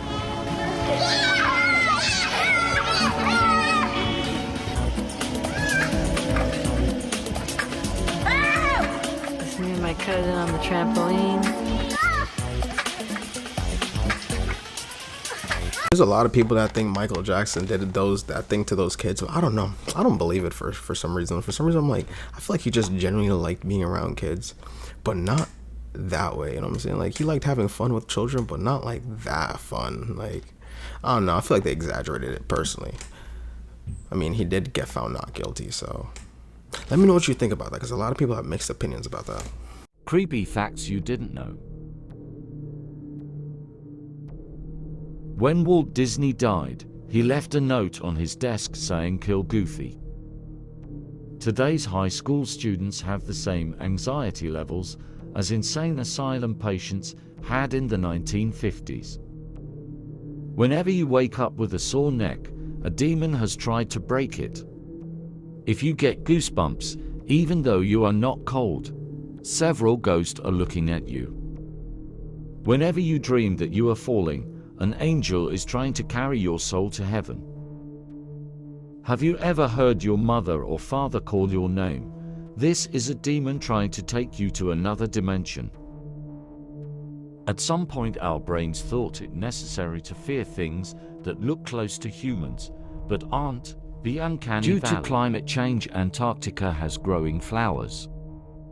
Your tongue is never in a comfortable, resting position in your mouth. You guys remember that dude who I showed you the video that he found that woman standing at his fence, not moving, and it was terrifying? Well, there's an update.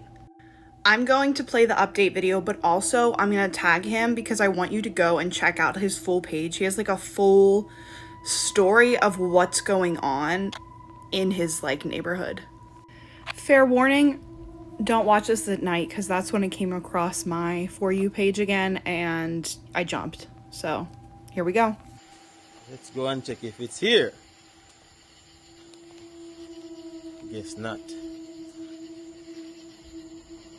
I guess it's not here tonight then.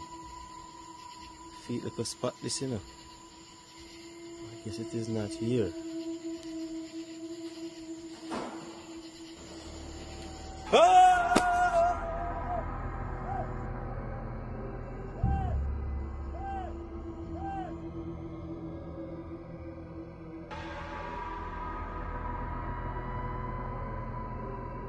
So NASA just came out and confirmed that there is indeed a parallel universe in Antarctica, y'all. This is crazy.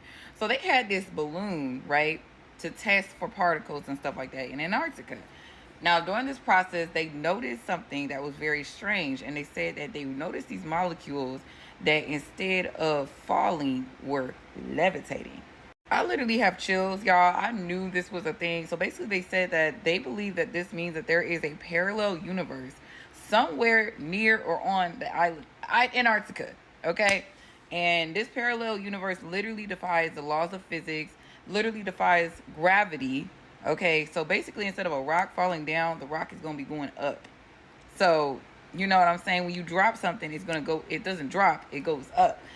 Y'all, this gives me very, very, very, very, very strange vibes. The fact that they just came out and said that aliens are real, and now they're saying that there's a parallel universe. The U.S. government is just confirming what everybody already knew. I have this theory that a lot of things that we see in movies, I think there's a theory name for it, but I'm not sure what it's called. A lot of things that we see in movies are just kind of people pre-programming our brains to get ready to see that thing, if that makes sense. Like, they are putting aliens in movies, stuff about parallel universes. Like, the idea of that has always been in people's heads, but now they're confirming that it actually potentially might be real. There's a multiverse, it's pumping out if there's a multiverse, it's pumping out an infinite number of universes. Which in each of which could be infinite of its in and of itself, in its own dimensionality. Right. So, for example, I can have a sheet of paper that goes to infinity in every direction, but then I can have another sheet of paper floating above it that also goes to infinity, and they don't intersect. Because they can go like this. Yeah, because they coexist, but in a higher dimension than either of them. Each sheet of paper is only in 2 dimensions. But aren't magnetic forces pulling them together in some way? It could be, or even gravitational forces. And if you have 2 universes that collide, oh, you're talking about on Earth, the 2 actual sheets of paper. I'm talking about 2 universes that are infinite but not colliding with each other. If you embed them in a higher dimension, you can get away with that as you would with 2 sheets of paper. That's all I'm saying.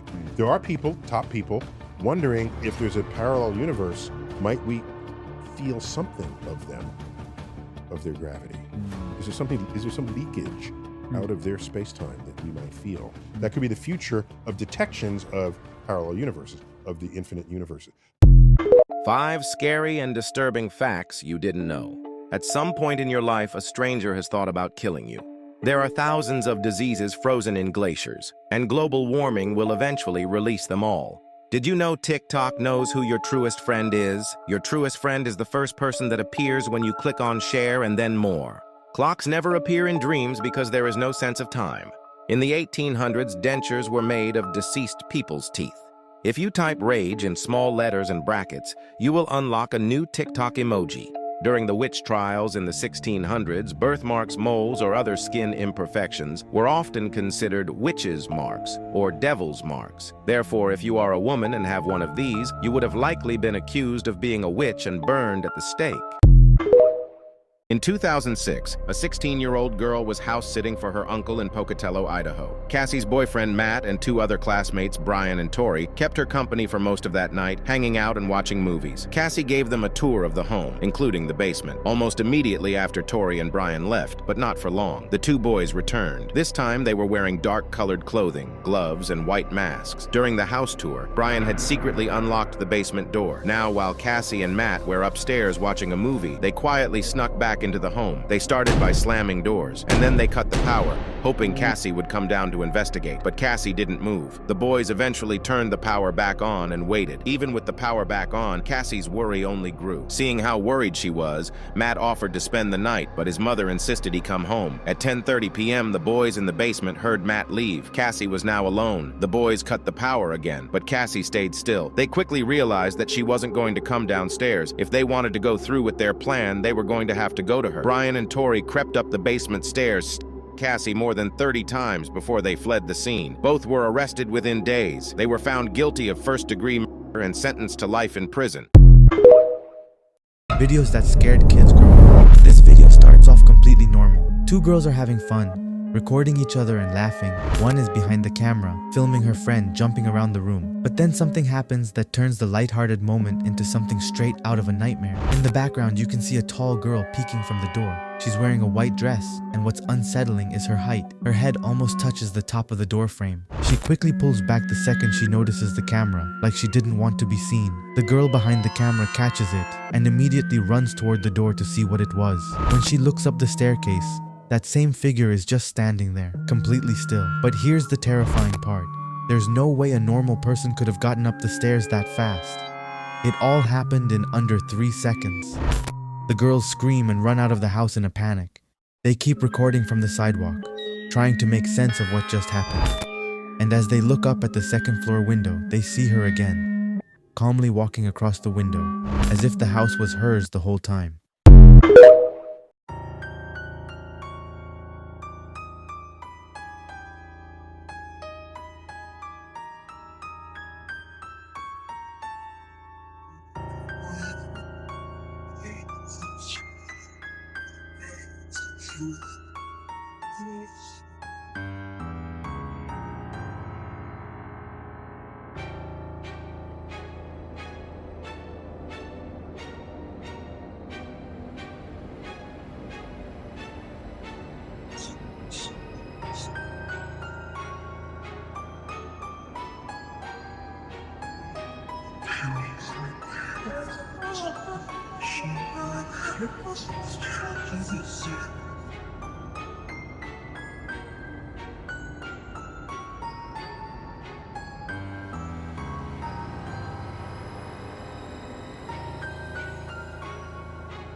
Yo, that clip was so funny to me because I'm like, why my boy up there doing push-ups, bro? You think aliens are gonna be up there doing push-ups? Like, yes, I gotta get strong to beat these humans. Blood-curdling facts that you wish you never knew, part 21.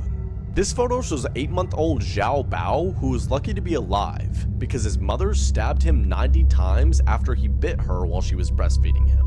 The world's scariest haunted house, McCamey Manor, requires you to sign a 40-page waiver and undergo a physical and mental evaluation. If you manage to make it through the house, you could win $20,000. But to this day, no one has ever made it through. The little girl who voiced Ducky in The Land Before Time was shot to death by her father, who then committed suicide. Roman Emperor Nero had a boy castrated, dressed him up as a bride, and married him, all because the boy looked similar to his previous dead wife. A 46-year-old man found and attacked a 13-year-old boy because the kid was killing him too many times in a game of Call of Duty. A man was waiting for the elevator after work. When he entered the elevator, the overload alarm went off. What confused the man was that the elevator had a capacity of 7 people. There were exactly 7 people, including him. And none of the passengers were obese or carrying large luggage. Yet the elevator couldn't move. After the man voluntarily stepped out, the elevator resumed normal operation. At that moment, the man suddenly realized something and quickly called the police. And finally, as a detective, can you deduce the real reason why the man called the police?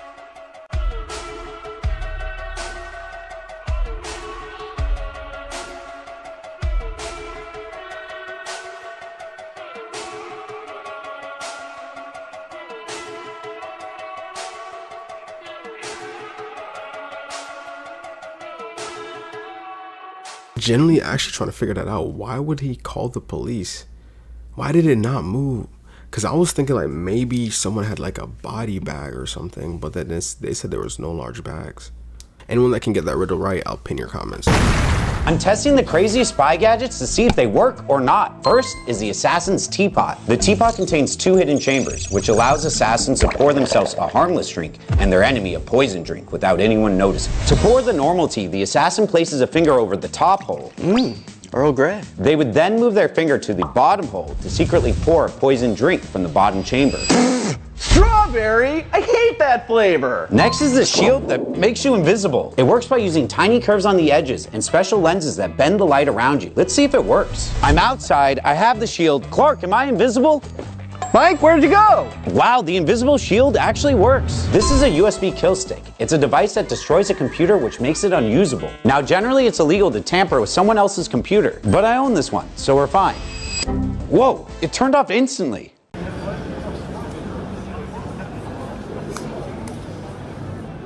I've never seen that before. And what you can do now is I can actually grab this. You see, that's my dashboard. I can grab this and put it into the middle. Now that's my dashboard. But why would you want the steering wheel here with 2 seats in the front? Because what you can do is you can actually move all of this. That slowly turns back. It gets much better.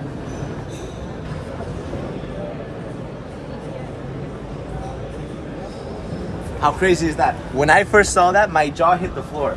So now you can literally sit with your friends, but more importantly, you can now drive from the middle of the car.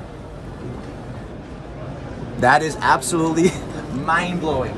Also, this can actually come forward. So you just grab that.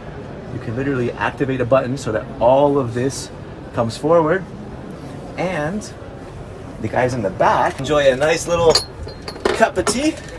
And if you want something a little bit colder, you can just push that down like that, drink a little wine. This is actually the Way. It's a Way concept car. My first thoughts are, how big is that car? Like, that's a lot of room. Like, they have so much leg room. Kind of reminds me of like a mini Rolls Royce.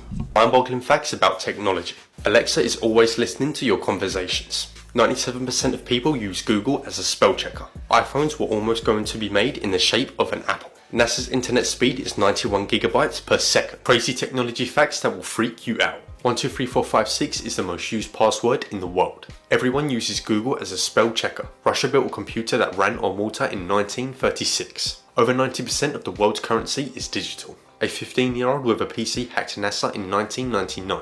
China's military just deployed mosquito-sized drones that are completely invisible to the human eye and could spy on you from inside your own home. These military surveillance drones are only 2 centimeters long, weigh less than a paperclip, and flap their wings exactly like real insects. You literally cannot tell the difference between these spy machines and actual bugs crawling on your wall. The Chinese National University of Defense Technology confirmed these microdrones can perch inside any building, record everything you do, and transmit classified intelligence back to military command centers without anyone knowing.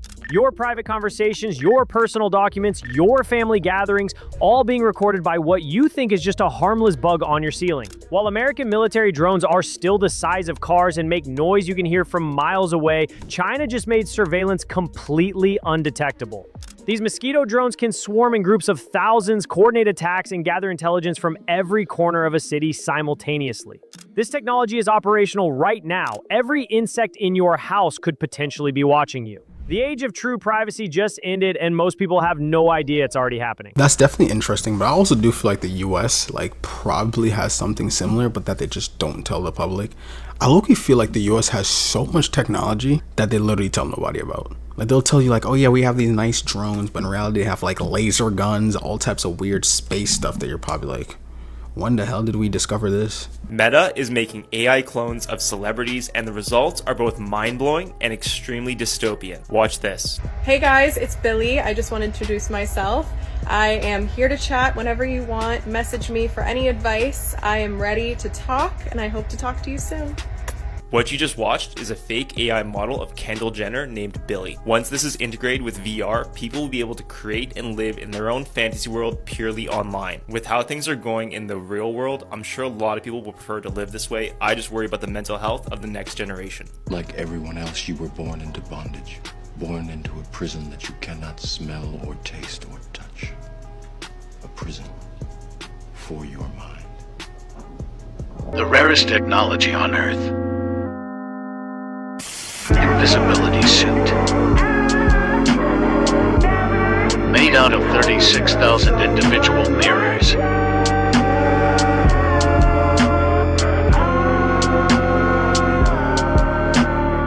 If you want to know what technology is going to start redefining the future, this has to be one of them. And this is called the Mudra Link. And it's a wristband which is basically designed to remove the mouse, the clicker. And what it does, it receives electric signals from your body and allows you to control whatever device, right? It can be an iPhone, AR, VR, your laptop, your TV screen, with just basic wrist movements.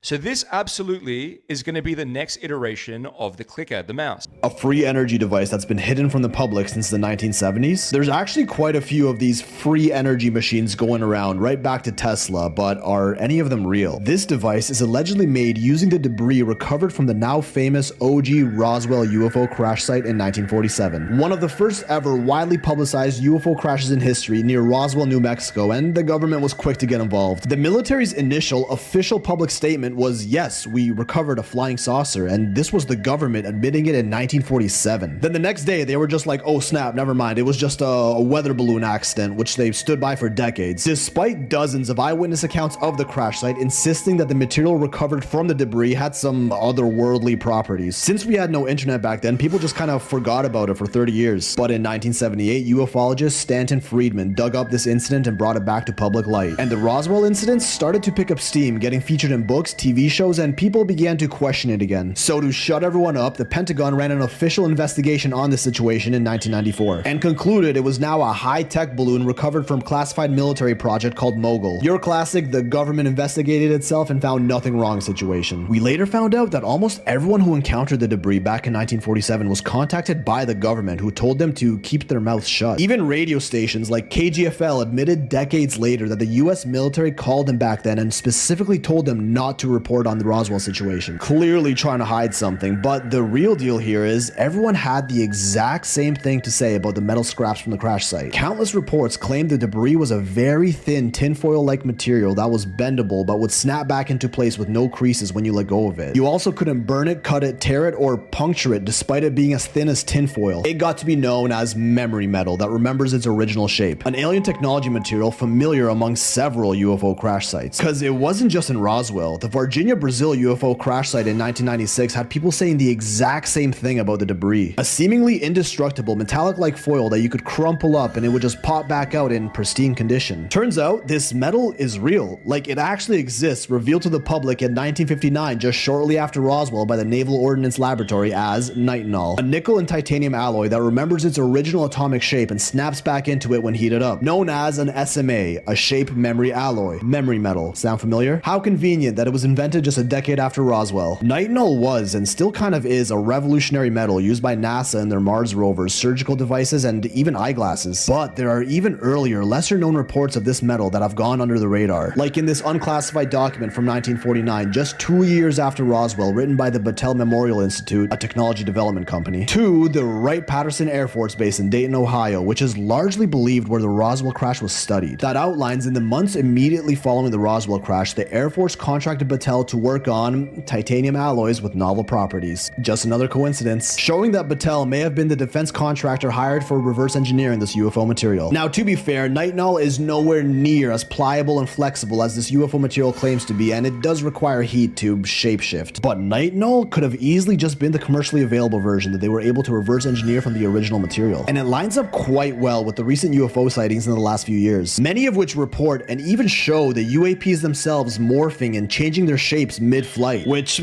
kinda looks like memory metal. UFO behavior descriptions that were deemed absolute nonsense in the 40s that turned out to be plausible at the very least almost 70 years later? Where have I heard that before? Oh yes, Bob Lazar. Remember this guy who told the world in the 90s the government's working on alien spacecraft and was called crazy for it? Then a few decades later, the Pentagon fully admits, yes, we've encountered UAPs in our skies. And this Freedom of Information Act request by Anthony Bragalia to the Defense Intelligence Agency revealed that the government is indeed testing on UFO debris. The declassified 154-page DIA document shows, in addition to remembering their original shape when bent or crushed, the retrieved debris possessed extraordinary capabilities, including the potential to make things invisible or slow down the speed of light. All in this report. Bob also said that he worked on an antimatter reactor that could generate its own gravitational force for a propulsion-less aircraft engine that could move outside the realm of our known physics. Labeled a nutcase lying through his teeth looking for attention in the 90s, and now the UAP reports of the last few years all stated these exact behaviors of craft movement. Erratic patterns that seem to defy physics and engines with no visible propulsion. As well, he stated that an element 115, one not found on Earth, was the main source of fuel behind these reactors, a laughable suggestion. In 2003, element 115 was synthesized and officially added to the periodic table as moscovium. Although we haven't been able to stabilize it yet, this is clearly progress. He also suggested that the government is likely experimenting on extraterrestrial alien bodies, an absolute crackpot, right? In 2023, David Grosh admits to it in his famous non-human biologics quote, and the Mexican government literally reveals full-ass alien bodies to the world. You see, almost every claim made about UFOs from the 50s all the way to the 2000s was deemed at the time sheer insanity peddled by nut jobs. Decades go by, governments admit the truth, and everyone just kind of goes, oh, no way, I guess it's true, and the hype dies out. People lose interest until something new comes out, like those free energy machines I talked about earlier. Sometime in the 70s, after nitinol, the miraculous miraculous memory metal was invented, this TV spot came out that featured perpetual motion engines which converted nitinol into energy without any fuel spent. Listen to what this guy had to say. Nitinol engines as a real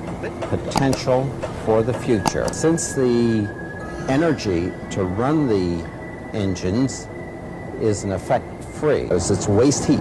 The atomic memory properties of nitinol is used together with hot water and cooling to continually expand and contract the metal to create motions like these, which are then converted into energy. The problem is you need a source of heat to heat the nitinol up and perpetuate this motion, and heat ain't free. Well, we do have natural hot springs, as well as geothermal sources, meaning deep within the earth where all the lava is that could support that. But even then, you need to actually build the power stations that generate this nitinol energy, as well as distribute and maintain them, which all cost money. Sure, the stations may pay themselves off after 2 years or however long and operate free after that, but that's no different than any other renewable energy source like solar, wind, these cool wave buoys. Not exactly free energy unless I'm missing something here. But remember that nitinol is just a commercially available tip, and I think you all know how I feel about just the tip. The original shape-shifting alien memory metal is likely still being studied or maybe even successfully recreated in ultra-classified government projects, because the videos of those UAPs are clearly doing some shit way crazier than what nitinol can do. Maybe this real UFO memory metal does have properties that are so advanced that free energy devices like these would be fully possible. And governments, the global elites, are afraid of releasing it into our society as they're multi-trillion-dollar enterprises, and to be fair, the economy itself would likely crumble. So they have no choice but to keep it hidden. Remember guys, before anyone starts crying about misinformation, these are all just theories. I spitball interesting ideas and try to activate new parts of your brain. So if you can't handle them, why'd you even get this far into the video? How about those other free energy sources going around, like these Congo rocks, terrestrial ground energy, or Tesla's famous Wardenclyffe Tower that pulled atmospheric energy from the sky similar to that of the alleged Tartarian Empire? What if those were actually real and suppressed from the public? Because we might have to look into those next. China is seriously going balls to the wall with AI.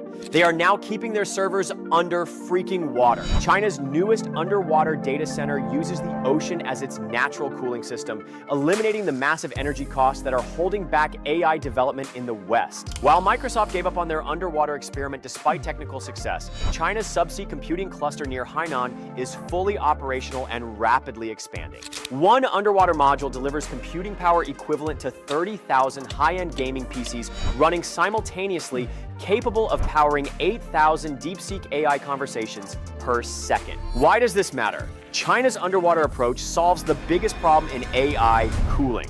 Servers generate enormous heat, but by submerging them, Shenzhen high cloud technology eliminated costly air conditioning systems that drain both power and profits. Microsoft abandoned their Project Natick despite servers failing 8 times less than traditional ones, claiming it wasn't practical for their needs. Meanwhile, China is doubling down, planning 100 underwater modules that will save 122 million kilowatt hours annually. While American companies waste billions on cooling costs, China's underwater AI factories are delivering more computing power with a fraction of the energy consumption, making AI faster, cheaper, and more accessible. Will America's tech giants wake up before China's underwater advantage becomes permanent? Dude, China's rate of growth right now is insane. I remember being younger, they always talked about how China was gonna surpass the US within the next 50 years.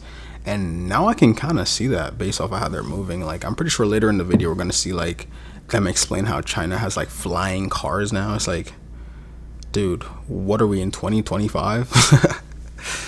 It's crazy, man. We're really in the future right now. Like, what?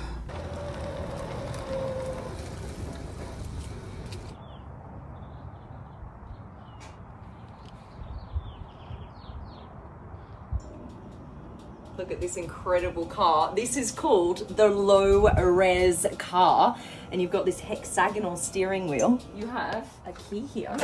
This is how you turn it on. It's a fully electric car.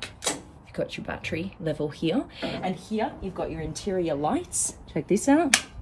Boom, on they go like a spaceship. We're in. And just look around you. You have a view everywhere. In drive, right here, and it's this simple. Off you go.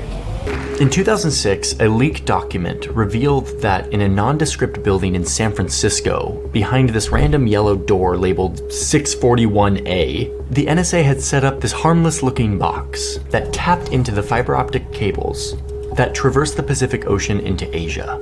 The phone company AT&T had agreed to let them siphon off the traffic that was moving through their cables. This is the greatest hemorrhaging of legitimate American secrets in the history of the Republic. And that is what we have been looking through. I mean, there's a lot more documents, but we sifted through and found the documents that show us that it wasn't just one cable in San Francisco being tapped. Off Yahoo, Google, Facebook. Paltalk? The hell is Paltalk? Who knows, but the NSA was tapping their cables. We need to worry about what they're putting in our electronics. Yeah, I'll give you one example. I bought this awesome vacuum and mop that's in one. It's an all-in-one vacuum mop called Tineco. It completely connects to a Chinese server to transmit and receive information. I made a joke out of it. I actually have a video of it where you could turn the audio on for it. Like when you plug it in, it says charging started, charging stopped. So like when you put it on and off, I could control that with my computer through a Chinese cloud server. There's no reason that vacuum and mop should connect to a Chinese cloud, but it does. And at any point, they could change the way that functionality works and take over my home network with this vacuum mop. So, Are you serious with a vacuum mop? Yep. How many devices do you think have these things in them? Anything with a Wi-Fi connection, anything with Wi-Fi capability is going to open up, an attack vector. Washing machines, refrigerators, just... Oh, yeah. We get a lot of pretty much everything that we have is from China. All of our electronics, everything, it all... What do you say, 90% of it probably comes from China? This is scary stuff. This is a MEMS microphone like the ones inside of your cell phone.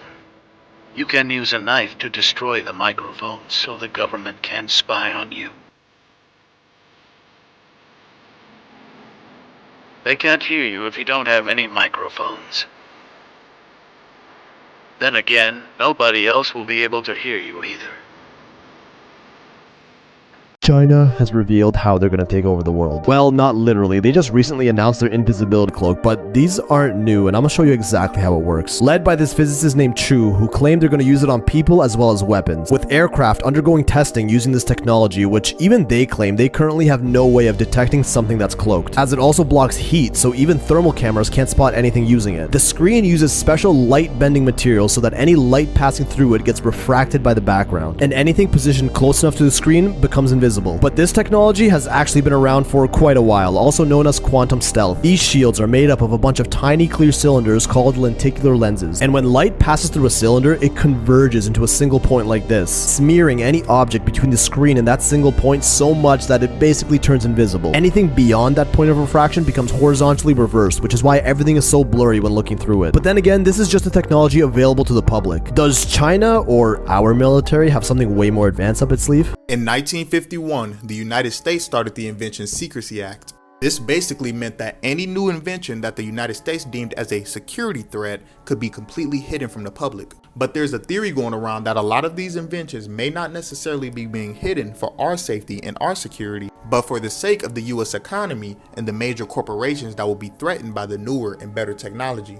Some of the speculated technology is the water fuel cell, which would allow a car to be completely fueled by water. Tesla coils, which was supposed to provide free energy to entire cities wirelessly, and anti-gravity technology, which would allow any vehicle to basically free float in the sky and go as fast or slow as it wanted to. Now, people could just be reaching, who knows for sure, but what if this is why they don't want us to know how advanced ancient civilizations were? Because if we knew that ancient civilizations had free energy and floating vehicles, we'd want the same thing too, and this would threaten the oil companies and the energy companies. Leave a like, let me know what you think. That was kind of like what I was saying earlier. Like, I feel like a lot of the time that we have these new technologies, quote unquote, that aren't really new, but the government's just hiding it from us. Like, they just don't want it to get out to the public. This is a cyclocopter. It flies with fast-spinning barrels with blades that change angles. They propel it and let it hover and move in any direction. It could lead to compact aircraft design with extremely precise maneuverability and a stable vertical takeoff and landing. So it could be useful for normal aircraft and also ideas like air taxis and future rescue vehicles. It's a cool evolution of transport, and it's not just a drone, because... So Bruce Willis is the first major celebrity to sell the rights to his digital likeness for future use in deepfakes. Going forward, it will now be possible via AI and machine learning to superimpose Willis's likeness onto another actor, creating a digital twin. So it says here, Deepcake's tech allows actors to star in movies without leaving their homes. What kind of shit is this? For some of y'all who don't know what deepfakes are, they're pretty much digital versions of people that look super real and you can't tell from fake. So I guess this is a company named Deepcake and they're creating deepfakes. So as you guys can see here, it says we make digital twins of people you won't be able to tell from real. So what comes to mind is they must be planning to use people like who can't make it on set, dead people, like all types of actors who don't want to leave their homes or leave their vacation, right? And instead they'll sell their digital likeness so that movies can be made without them being present. Let me know what you guys think in the comment section. When I think of the year 2040, I think of like madness, man. Like how are we going to be able to tell from fake and real? Like people are making AI deep fakes. Look at that. That looks like Bruce Willis a little bit with hair. You know what I mean? So it's like you would actually think, oh wow, he was over there, he did that movie. But no, he don't even have to be alive. Like some of these people don't even have to be alive. That's crazy. Let me know in the comment section. If I'm being honest, I think that's actually like a super smart idea. Nikola Tesla said that there's 3 things required to unlock the secrets of the universe: energy, frequency, and vibration. And all around us, even when we can't see it, the world is vibrating. And there's many frequencies all around us, and many frequencies of light that we can't see, and there's many frequencies of sound that we cannot see, but we can visualize it. And even with water, we can play music or any other sounds, and we can see these cymatic patterns, these frequencies, as they're played through the water. And how does that relate to the history? Well, if this is possible, then is it not possible that we could use this technology for other things? And maybe there's some secret that we just don't know. Being a CIA spy, what is the coolest piece of gear you've carried? Works. Ben Rich was the head of the Lockheed Skunk Works and acknowledged towards the end of his period there that they had technologies that could, quote, take ET home. He also stated there were no private conversations anywhere on the earth, true, no matter what your encryption is. And also he said that anything you imagine, we have already done at the Skunk Works. The Skunk Works that would deal with a conventional jet, rocket, ramjet type classified aircraft. I want to make a distinction between the black budget and highly classified, legally overseen projects. There's a guy I'm working with now who literally oversees the black budget of the United States. And when he tried to find out, he went out to the Lockheed Skunk Works, he was shown a bunch of these conventional propulsion systems. He was not shown the ones that are the man-made UFOs, that are the electrogravitics, the things that float, boom, 100,000 miles per hour. I know of multiple devices that would literally save humanity and the planet. What they don't know is that there's a longitudinal wave that is faster than the speed of light that disrupts the fabric and communication and propulsion guidance systems of extraterrestrial vehicles. This is why they came in huge force in the 40s and 50s. We know what they are, where they come from, which ones are man-made and which ones are extraterrestrial. Secrecy surrounding UFOs is a threat to the national security. This creates an existential threat for the whole planet, that we have people who don't understand it, who should, and the people who do understand it are weaponizing those systems. I mean, there are huge implications for this mistake that was made almost a century ago. In this deep, dark secrecy, there are existential threat to life on Earth.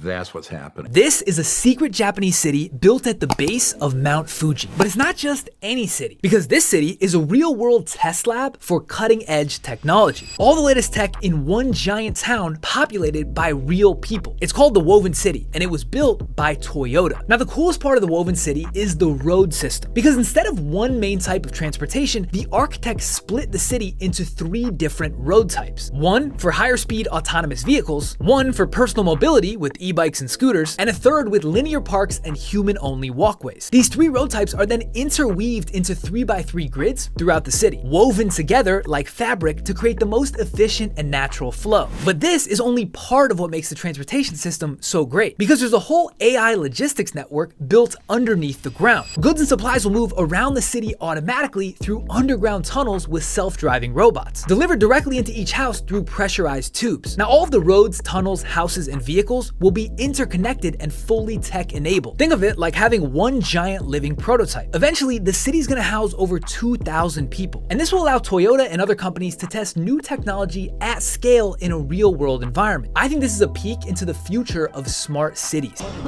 He said it's like an elevated view. Yo. Spiral shit. Well, it's like a roller. What the? Wait, I just realized. What the hell? We are in a sky on a ramp. How do you even make a highway like this? It's a highway on top. It's like, it's a highway up in the sky. I don't know how this invention is not getting talked about more, but this is wild. This is what they call the Powerfoil, and it's a Swedish solar company which has invented a paper-thin solar strip which you can apply to anything, your headphones, your remote control, and it charges it from any light source. It can be the sun, it could be your lamp, it could be your TV screen. Any light source will charge it up. You can buy the shapes pre-cut or you can get them custom made and just apply them to whatever device needs to get a charge. This has to be killing batteries and the solar companies. The Native Americans were very connected with radium because those are the 4 corners. You can find radium in Utah, you can find it in Colorado, you can find it in Arizona, and you can find it in New Mexico. You think about the 4 corners and the 4 states and those areas, there was tons of radium all in that area. Okay, well, somebody understood that they could paint themselves with radium and they could enhance their cells with radium. And the most fascinating one, which I'm putting in my book, is I found an old 1950s newspaper talking about how somebody would mix radium with terracotta clay. They would put those 2 together and they would create these radium terracotta bricks and they would make plants go absolutely wild. And this was shown in the San Francisco World Fair. The San Francisco World Fair reset, where they showed technology to people that already existed and put it out there and then got rid of it completely. Big Food just found a way to hack Ozempic and they're doing it in secret. The story is actually crazy. Okay, so there's a food laboratory in Northern California called Matson that is quote unquote creating the future of food. It's run by this guy named Justin Shimmick, PhD, so you know he is a smart guy, and he has monetized his intelligence quite well. It says for nearly 50 years, Matson has conceptualized, developed, branded, and scaled hundreds of product lines, and in the process created billions of dollars in revenue for clients. And right now, their clients, Big Food, is asking them to do experiments that will reformulate ingredients so that their food can bypass the effects of Ozempic, Wegovy, and other GLP-1 weight loss drugs. Because from a financial perspective, people on these weight loss drugs are buying less food. Walmart CEO John Furner recently told Bloomberg News that the company is seeing signs that people taking GLP-1 agonist appetite suppressant medications are buying, quote, less units, slightly less calories, which equals less profit. New York Times has reported that sales are down in sweet baked goods and snacks, and the industry is weathering a downturn. That's a big problem for these food executives.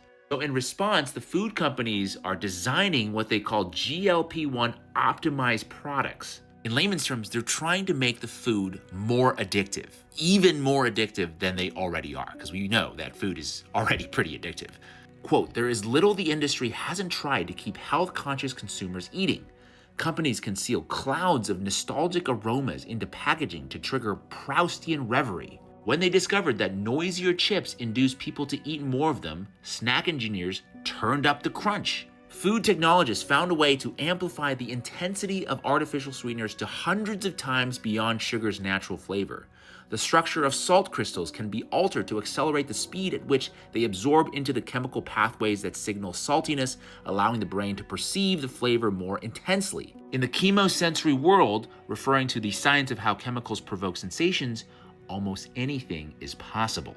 Yeah, I suppose almost anything is possible, but I think the certainty here is that we're gonna be left with a bunch of people who are still obese, taking drugs with, pretty bad side effects that no longer work.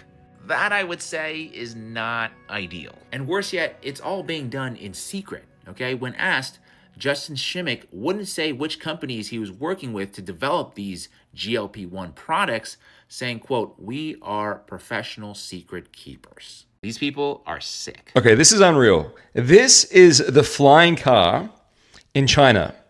Now, it's fully electric. This is a fully electric flying car. It gets you about 30 minutes of airtime, which, unless you're flying to a different country, is plenty of airtime. And this is not a concept. Legitimate video of these guys, the company's called Xpeng, flying it around in mainland China, where billions of people live. Now, they have thousands of orders before production, which is meant to begin in 2026.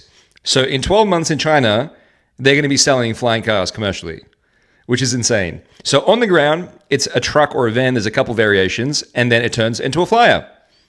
So 30 minutes in the air, fully charged, or about 1,000 kilometers on the ground, if you just want to drive it around like a loser. But this is going to be insane. See what I'm saying? Like, that is insane.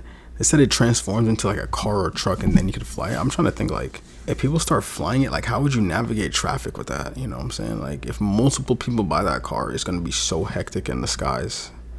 You're going to have like a whole different separate like space for that. So yesterday, I made a video talking about how the metaverse might combine with Elon Musk's Neuralink technology to create a virtual reality world that you can actually physically enter. And a lot of you have noticed that this sounds very similar to what's in our media. For example, Sword Art Online, where the character is able to use nerve gear to go inside of a game virtually. Now, as fun as it will be to feel like you are physically inside of any virtual world or game, if this technology gets into the wrong hands, it can lead to a very dark road for humanity. For example, in the show Black Mirror, authorities were able to manipulate someone's vision and sound so that they would not be able to communicate with anyone, representing that he was a recently released criminal. In that same episode, authorities also showed that they had the capability to make a prisoner feel like he was serving 1,000 years per minute while they went on Christmas break. If you think this all sounds like nonsense or is simply impossible, I want to go back to an article posted in 2014 that talks about how prisoners could serve 1,000-year sentence in only 8.5 hours in the near future. With this same technology, it could also be a benefit to billionaires like Jeff Bezos who want to be immortal, where they could just upload their mind into any paradise and live there for 100,000 years, possibly eons. This technology is probably a lot closer than we think, especially with tech giants like Bill Gates saying that within the next 2 or 3 years, we'll be having office meetings inside the metaverse. What do you think about all this? I got a video of Elon Musk talking about virtual reality. I'm gonna play the clip. Let me know in the comments.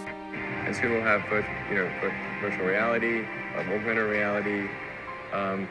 If you assume any rate of improvement at all, then the games will become indistinguishable from reality. We actually took a look at some metaverse TikToks in this video right here. I'm gonna tag it. If you guys don't know what the metaverse is, it's pretty much Mark Zuckerberg's little like real world simulation. It's one of the craziest things in a while. So after this video, go watch that video and you're gonna be like, that's crazy. Surgeons believed babies didn't feel pain, so they used to cut open babies without giving them anything for the pain. No anesthesia, just a drug to paralyze their tiny bodies so they couldn't move, even if they were screaming. Heart surgeries, amputations, even brain operations, all done while the baby was fully awake. Some cried until they passed out. Others went silent, not because it didn't hurt, but because they physically couldn't scream anymore. And this wasn't rare, it was standard. Doctors didn't admit babies could feel pain until mid-1980s, meaning just over 40 years ago. They felt everything. Damn, I wonder if they used to circumcise babies with no anesthesia or anything. They're just like snip, snip, gone. That's a little bit traumatizing if you ask me. Breaking space news, 2 days ago, astronomers confirmed that an interstellar object has entered our solar system, came from somewhere else, traveled through space, and it's here now. This is only the third interstellar object ever identified in our solar system. First was Oumuamua, and we still don't know much about this one. Then an interstellar comet passed in 2019. Okay, and then an object hit Earth in 2014 that could have been interstellar, but we didn't confirm it, so this might be the fourth. Here it is. It's most likely a comet because it does seem to have a little tail like comets do, and this will probably change, but right now they think it's about 12 miles in diameter and about 420 million miles away from us. But it is coming closer, and it's going to reach its closest point in October, and it's going to be about twice the distance from the sun as we are. It will get much closer to Mars, and it will be moving about 42 miles per second. This is by far the fastest interstellar object we've ever seen. Hopefully, as it gets closer, we'll be able to learn more about it and what stuff outside of our solar system is like. You feel like having your mind blown? If not, favorite this video, come back later. But if so, we're about to talk about something wild. What if I told you that everything you see, touch, and experience isn't actually real? At least, not in the way that you think. Scientists believe reality might be more like a hallucination, something your brain creates. And quantum physics might actually back this up. So, your brain isn't just seeing the world, it's actually predicting it. Neuroscience shows that what you experience isn't raw reality, but it's your brain's best guess based on electrical signals and past experiences. So, in other words, what you call reality is just your mind's version of it. And here's where it gets even weirder. Quantum physics suggests that reality doesn't actually exist in a fixed state until we observe it. There's a famous experiment called the double slit experiment. It proves that particles act like waves until we look at it. And the second we observe them, they choose a definite form. So what's that mean? Well, the act of looking might literally be... To Putin, I said, if you go in to Ukraine, we're going to bomb the shit out of Moscow. I'm telling you, I have no choice. The public wants it. The public. So he goes like, I don't believe you. I said, he said, no way, and I said, way. And then he goes like, I don't believe you, but the truth is he believed me 10%. And I told you this, he believed me 10%. Then I'm with President Xi of China, but I said the same thing to them. I said, you know, if you go into Taiwan, I'm going to bomb the shit out of Beijing. He thought I was crazy. He said, Beijing, you're going to bomb Beijing. I said, I have no choice, I got to bomb them. We're going to bomb Beijing. And he didn't believe me either, except 10%. And 10% is all you need. In fact, 5% would have been okay too. And we never had a problem. We would have never had a problem. That's wild. Yo, he said, we're gonna bomb Moscow. The public wants it. I could definitely say for the public, we do not want Trump to bomb Moscow at all. We 100% do not want that. Another funny thing he said was like, when Putin said no way and he said away. Yo, this dude's a comedian, dude. Like, we really have like a comedian, an entertainer as a president. Like, that doesn't even seem real. In 2051, humans stopped dying by turning themselves into the stone. Scientists created a serum that replaces soft tissue with mineral. Once the transformation begins, you stop aging. No decay, no movement. Inside, you're still alive, conscious, just frozen in absolute stillness. The body lasts for centuries, but the mind is trapped in silence. Horrifying facts you haven't knew. In hospitals, the people with red tag means they are dead. So if you see a patient with the red tag, just run.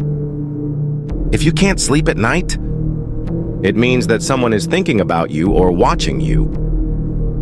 In France, you can legally marry a dead person. Ghosts are attracted to laugh, so the more you laugh, the more you attract them. If you type 6666, then it will turn on TikTok dark mode. Birthmarks are where you have been killed in your past life. If you sleep with the same stuffed animals for 5 or more years, it can be possessed by your soul when you die. Japan has the highest suicide rate in the entire world. Don't sleep in a straight position for a long time, because sleeping in a straight position can cause sleep paralysis and can end your comfort.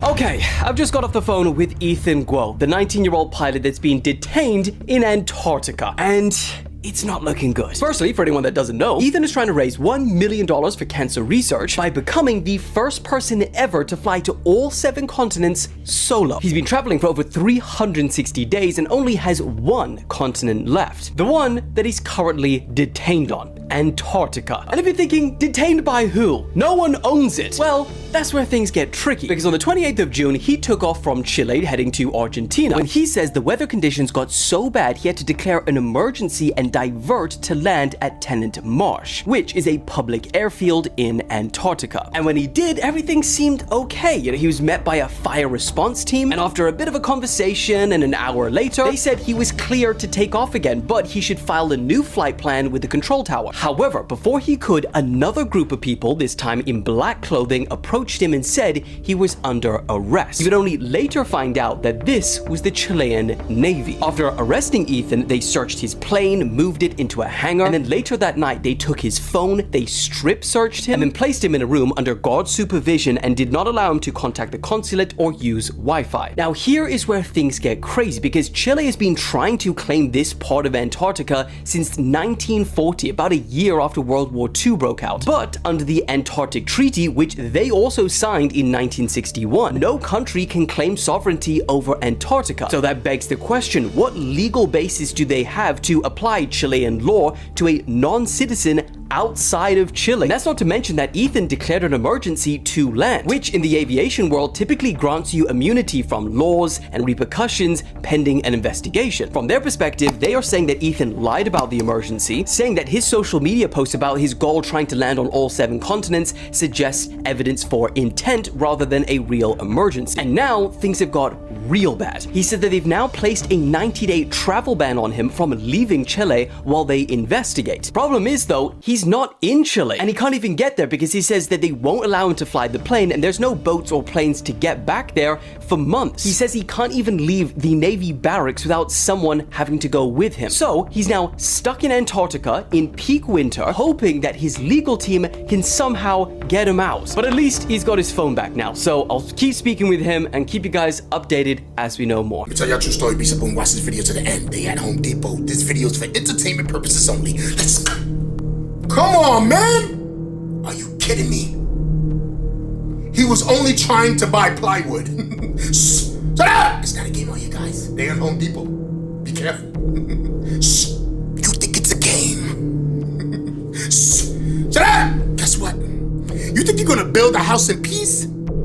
They know that they be at Home Depot, picking up material, getting things ready, to start their day. Stop playing with me, son. This video is for entertainment purposes only. I don't know what was going on there. To me, that looked like a skit because that guy was running real slow and the other guy already outran him. Shut up! Be careful, guys.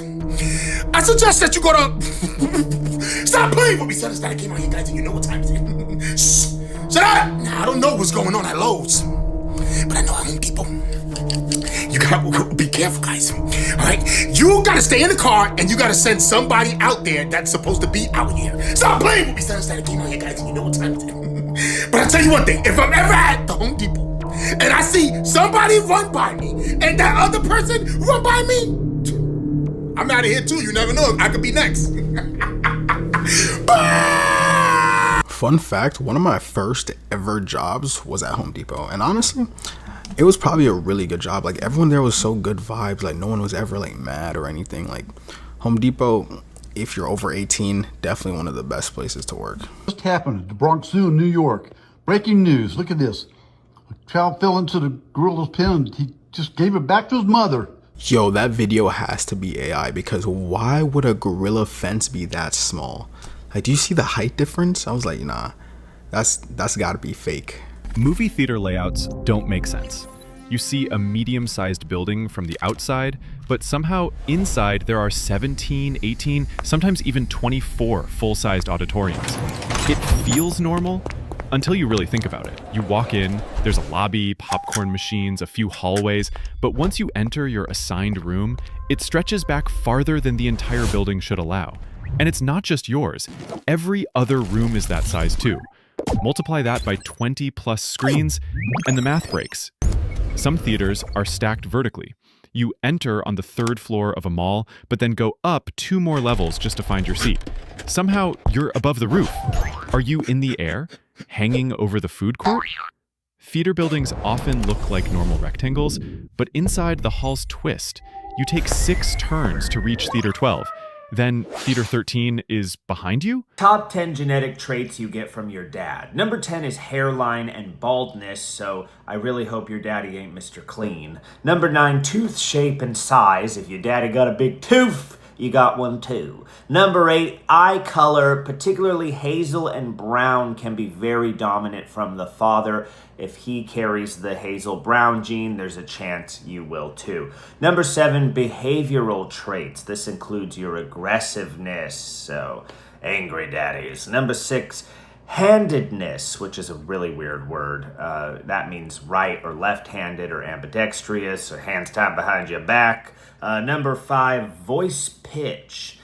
If your daddy got a deep voice, you got one too, which is why you know that Hollywood is phony, because if Darth Vader, the deepest voiced thing on the world, could produce motherfucking Luke Skywalker with that little girly voice, it ain't working.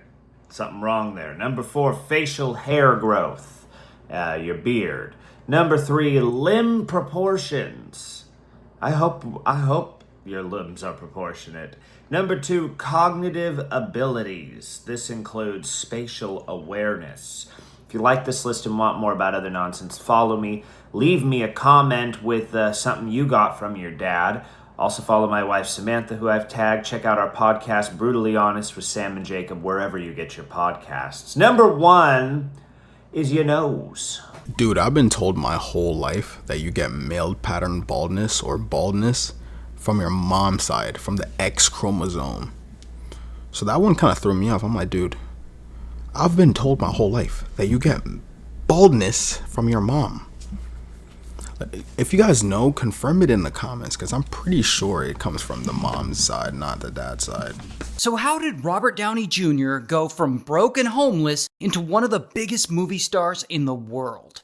Now, Robert is a kid when this story starts, and he's around 5 years old, living mostly in New York, and his dad is in the movie industry making small independent movies. And instead of getting a babysitter, his dad will just put him in his movies. And one day in 1971, something pretty messed up happens that's gonna change his life forever. His dad gives him a little Zaza at 6 years old. And since his father is an addict himself, mostly Coca-Cola, he always has drugs and alcohol around. And over the years, he starts giving them to Robert regularly. And so Robert has been doing drugs for literally as long as he can remember being alive. And by the 80s, he's a teenager going into his early 20s, he's now addicted to Coca-Cola himself. But despite all that, he's grown up to be very talented at acting and performing. And he starts acting in movies that aren't his dad's. And he becomes an SNL cast member for about a year. He's in a bunch of stuff.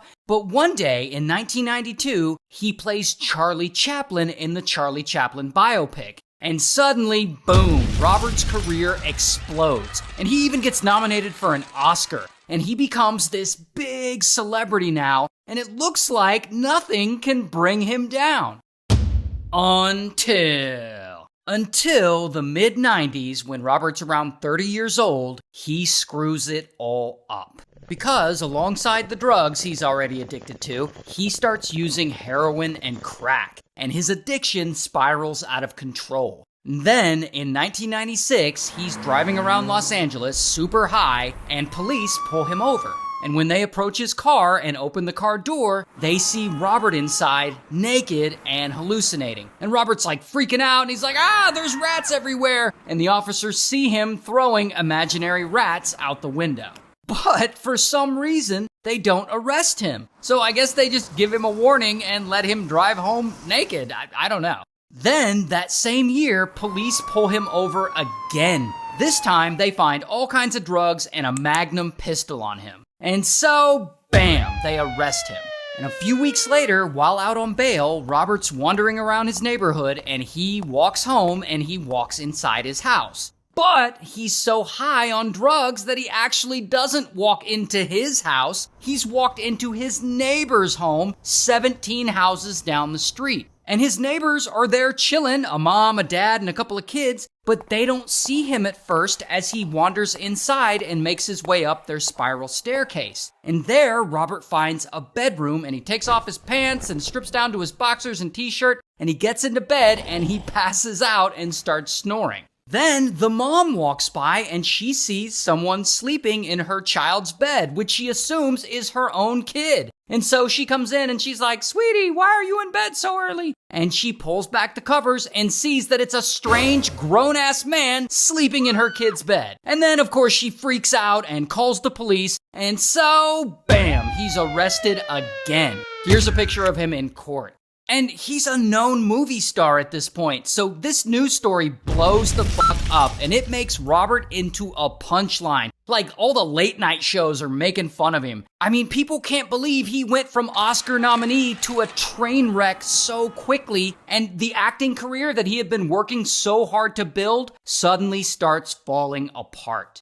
And for the next few years, he keeps struggling. And at one point, his good friend, actor Sean Penn, is so worried about his friend Robert that he shows up to Robert's house and bam, he kicks the front door down. And he's like, "That's it, you're going to rehab." And he puts Robert on a private plane to a rehab center where he has to stay sober for a while. However, a few days later, Robert escapes through a window and he hitchhikes to the airport where he calls his agent to buy him a plane ticket to fly back. And once he's on the plane, he immediately starts drinking on the flight.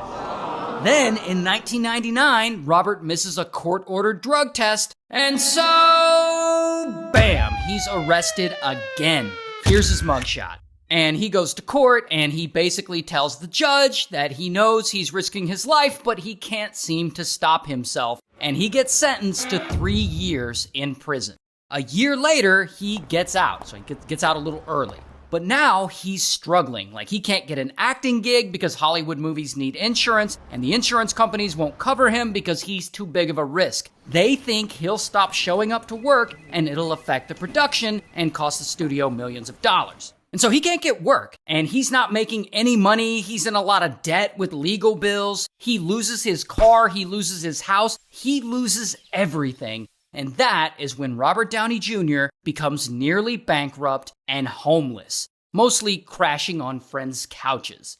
But then, in 2003, something unexpected happens. He actually gets an acting role in a movie called Gothica. But, he has to give up his salary to cover the extra cost of the insurance, but he gets the role. And on that set is when he meets this woman, Susan. Susan is a producer working on the movie. And Robert sees her and he thinks she is fine. And she thinks he is fine. And they start dating and they fall in love and eventually they get married. But it's not long into their relationship before Susan has to put her foot down and tell him, "It's me or the drugs. Choose one." And Robert, he doesn't want to lose her, so he starts taking his sobriety super seriously. Like, he gets help, he gets into 12-step programs and long-term therapy, and it's really hard for him, but he does it. And now, at 38 years old, for the first time since he was a kid, Robert is finally clean. This is great for him. Here's the thing, though. Robert is sober now, but he was such a mess for such a long time that he still has a hard time getting people to believe in him, including movie studios, because to them, he is still unemployable. However, not everyone has written him completely off. This guy still believes in him. Actor, director, producer, Jon Favreau. And in 2006, John just happens to be casting for a new movie he's directing called Iron Man. And when John sees Robert audition on camera, he's like, "That's our guy. That is Tony Stark." However, the suits at the studio are like, "No way, bro." They don't want to take the risk on Robert Downey Jr., the drug addict, the loose cannon. I mean, the entire future of Marvel Studios is riding on the success of this Iron Man movie. This is a $140 million production. What if he relapses? It could tank the whole MCU that they have planned. And so they tell John, "Bro, we can't risk the entire future of Marvel Studios on an addict." But John, he's not gonna let it go. He believes in Robert completely. And so he keeps working to convince the studio heads that Robert is their guy. He is Tony Stark. Only he can play this role. And to prove that Robert is dedicated to this job, he agrees to take only a tiny paycheck for it, a fraction of what he should make. And then they agree. And so, boom, he gets cast as Tony Stark in Iron Man. Truth is, I am Iron Man.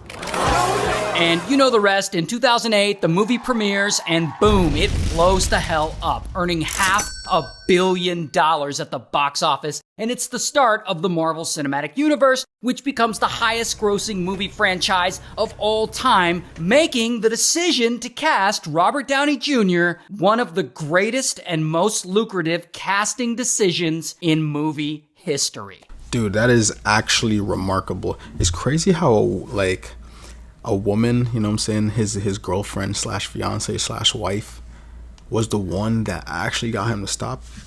Hey, you know what I'm saying, maybe that proves that every man does need a good woman in his corner. And by the way, Iron Man is my favorite Avenger. Let me know your guys' favorite Avenger down in the comments. What are the face peelers? Back in 2023, there was a series of videos that went viral, and these videos were captured in the Peruvian Amazon. Chaotic scene in which the villagers were running around screaming, saying, "We're being assaulted by aliens," and they were using the term pela cara, which is face peeler. I had to go down there to investigate a particular incident, which was the attempted abduction of a 15-year-old girl. And she told me one evening she was in her backyard, and she bent over to pick up the fruit. She felt a wind at her back, and she looked up to see what was generating this wind, and she saw this person dressed in black body armor flying on a disc, and then he landed next to her and he grabbed her from behind. He put his hand over her mouth. Another one lands in front of her and he grabs her legs. They took out a long tube, and this had a cream in it, and the guy that was holding her mouth from behind, he started to smear this cream all over her face. And as he was doing it, the guy in front said, be careful, don't put too much on because you're going to ruin the flesh." After they apply this stuff to her face, they take out a laser scalpel and they begin to make an incision under her jawline, and she starts to struggle. And as they're beginning to cut, she starts to freak out, and she gets her hand underneath the helmet of the guy behind her, and she starts to lift up on the helmet. He gets agitated, he freaks out a little bit, and they drop her. She lets out a blood-curdling scream. Her brother and a group of other villagers come running instantly. And Talia, before she passed out, she said that the assailants said, let's go, we gotta get out of here. And then one of them said, no, we can't just leave her here. It's official. Akon City, Africa's promised real-life Wakanda, has just been abandoned permanently. This is what it was supposed to look like next year, and this is what it looks like today. So what the hell went so wrong? People sometimes will write articles about something like this could never happen in Africa. It's been 2 years, the construction hasn't started. I hear that all the time. We're building a city. You don't build a city in 24 hours. Turns out, a city can't be built in 7 years either. Because rewind back to 2018, rapper Akon announced that he was going to build a $6 billion futuristic city on the Atlantic coast of Senegal, the country where he spent a lot of time growing up. And the plan was revolutionary. It would run on 100% sustainable energy, have cutting-edge smart city infrastructure. Its sole medium of exchange would be a cryptocurrency called Acoin. And most importantly, the city would serve as a symbol for what was actually possible for Africa's future. And Senegal themselves, they were hyped. They even asked the people that were currently living on that land to move, in exchange for a fee, of course, also a fee that still to this day they claim has never been paid. And that's where the first cracks in Akon City begin, because 3 years after its initial announcement,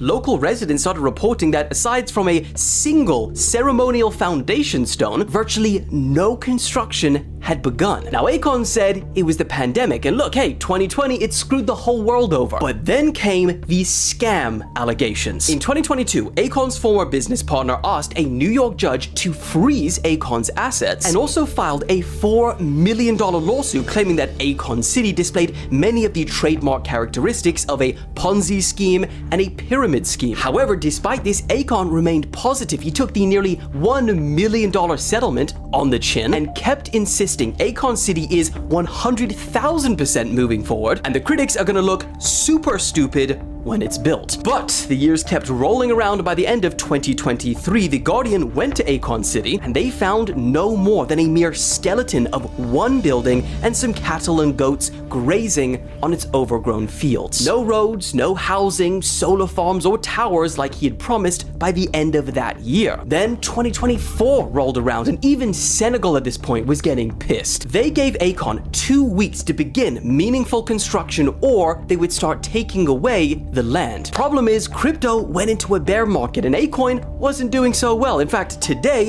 it is down 100%. And that was a big financial pillar, especially to repay investors. So that, coupled with the lack of progress and missed payments, was the final nail in the coffin. Akon once said, "My goal is to try and build something that people deem impossible in Africa." And unfortunately, for the entire continent, he proved people right. Because this week they announced the Akon City project no longer exists, and Akon himself will instead work on something more realistic. Did you know that one of the most respected US Navy officers claimed to have seen something impossible during a flight over Antarctica? In 1947, Admiral Richard Evelyn Byrd commanded Operation High Jump, the largest Antarctic expedition in history. 13 ships, 4,700 men, and dozens of aircraft. But on one of his solo flights over the South Pole, Byrd broke radio silence. He described flying over vast ice fields. Then suddenly, a valley without snow. Mountains surrounded it. The air grew warm. His instruments went haywire. In his private journal, never meant for the public, he allegedly wrote, "We saw land beyond the pole, a place not marked on any map." Shortly after the mission was abruptly ended, Byrd returned to the US and testified before Congress, warning, "The greatest threats may come from the polar regions." Some say he was silenced. Others say he saw something that changed his understanding of the world forever. But one thing is certain, he flew farther than anyone before him, and may have come back with secrets we were never meant to know. This is everything we know about the new TikTok app supposedly replacing the current one. So firstly, according to the information, TikTok staff are currently working on a new separate version of the app dubbed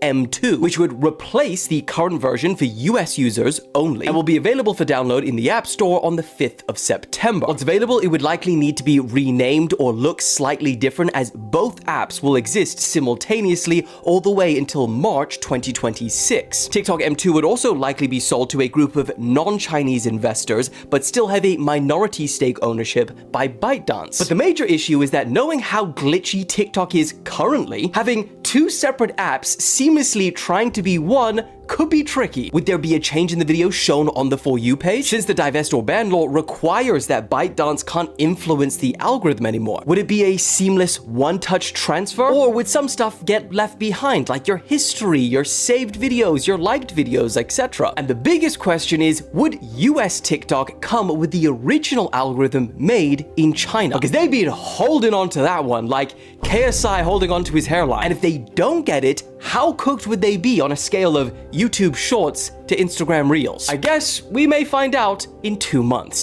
Guys, it's bad. The US M2 TikTok app is looking worse than we thought, because according to a new exclusive report by Reuters, the US version is expected to operate on a separate algorithm and data systems from its global app. They say, and I quote, "The change is expected to impact how 170 million US users access global content and how non-US citizens make money on the platform." They say it's being designed to be functionally independent, similar to how China currently have their own version of TikTok, Douyin. And the source who spoke to Reuters said that the new app is expected to only use data from US users to train its algorithms, meaning as a result, most users will be recommended content generated within the US. And that is massive, because one of the main cool things about TikTok is how global the content feels. They also reported for the first time the frontrunners as to who's gonna own TikTok next, and that includes Blackstone, Andreessen Horowitz, Oracle, ByteDance, and General Atlantic. I mean, let's hope these changes don't ruin the app, but as of right now, it's not looking good. The top 10 countries you're most likely to die in as a tourist. Number 10 is Colombia. Number 9, Costa Rica. Number 8, El Salvador. Now, important to note that actually tourists are not killed that often in other countries. That's my wife's head back there, if you're wondering what that is. So they're actually pretty safe amongst most of the countries we're allowed to travel to, which is kind of reassuring. Number 7, Jamaica. Number 6, the Dominican Republic. Number 5, Honduras. Number 4, Haiti. Number 3, the Philippines. And there was just a famous story about somebody who was like going to marry some like YouTuber or something went to go marry a woman there, a random woman, and then he got kidnapped and offed. Number 2 is Afghanistan, which I didn't even know we could go to that country. If you like this list and want more about other nonsense, follow me. Leave me a comment with the country you wouldn't want to go to for fear of. Also follow my wife Samantha's head back there. And check out our brand new podcast, Brutally Honest with Sam and Jacob, wherever you get your podcast. We found out today we are in the top 25% of all podcasts, and we only released one episode 4 days ago. So we're so happy for all the amazing feedback, and check it out. It's a lot of fun. Number 1 is Mexico. Mexico. I feel like I know a lot of people that go to like Cancun and stuff like that. I've never been to Mexico, but I definitely would want to go to Mexico. Jamaica being number 7 on that list. I mean, I could see that, but at the same time, I feel like it's one of those situations where like if you stay where you're supposed to stay, you'll be fine. You know what I'm saying? Like if you don't know the country and then you start adventuring out to like the freaking wilderness or wherever the hell you want to go, and then all of a sudden you're in the back of a truck of some random dude with a machete, like obviously you're gonna get, you know what I'm saying? Like sometimes you just gotta listen to what people are saying, like what the guides are saying, and just follow through. Like you can see all the cool stuff. You don't need to see all the other things. You know what I'm saying? Like obviously in a second or third world country, like there's gonna be a lot different than the U.S. Like I don't know. I feel like a lot of people from first world countries come into the first world country mindset in third and second world countries and just be like, oh yeah, I'm from the first world country, so you can't touch me. Thank you all for watching this here video.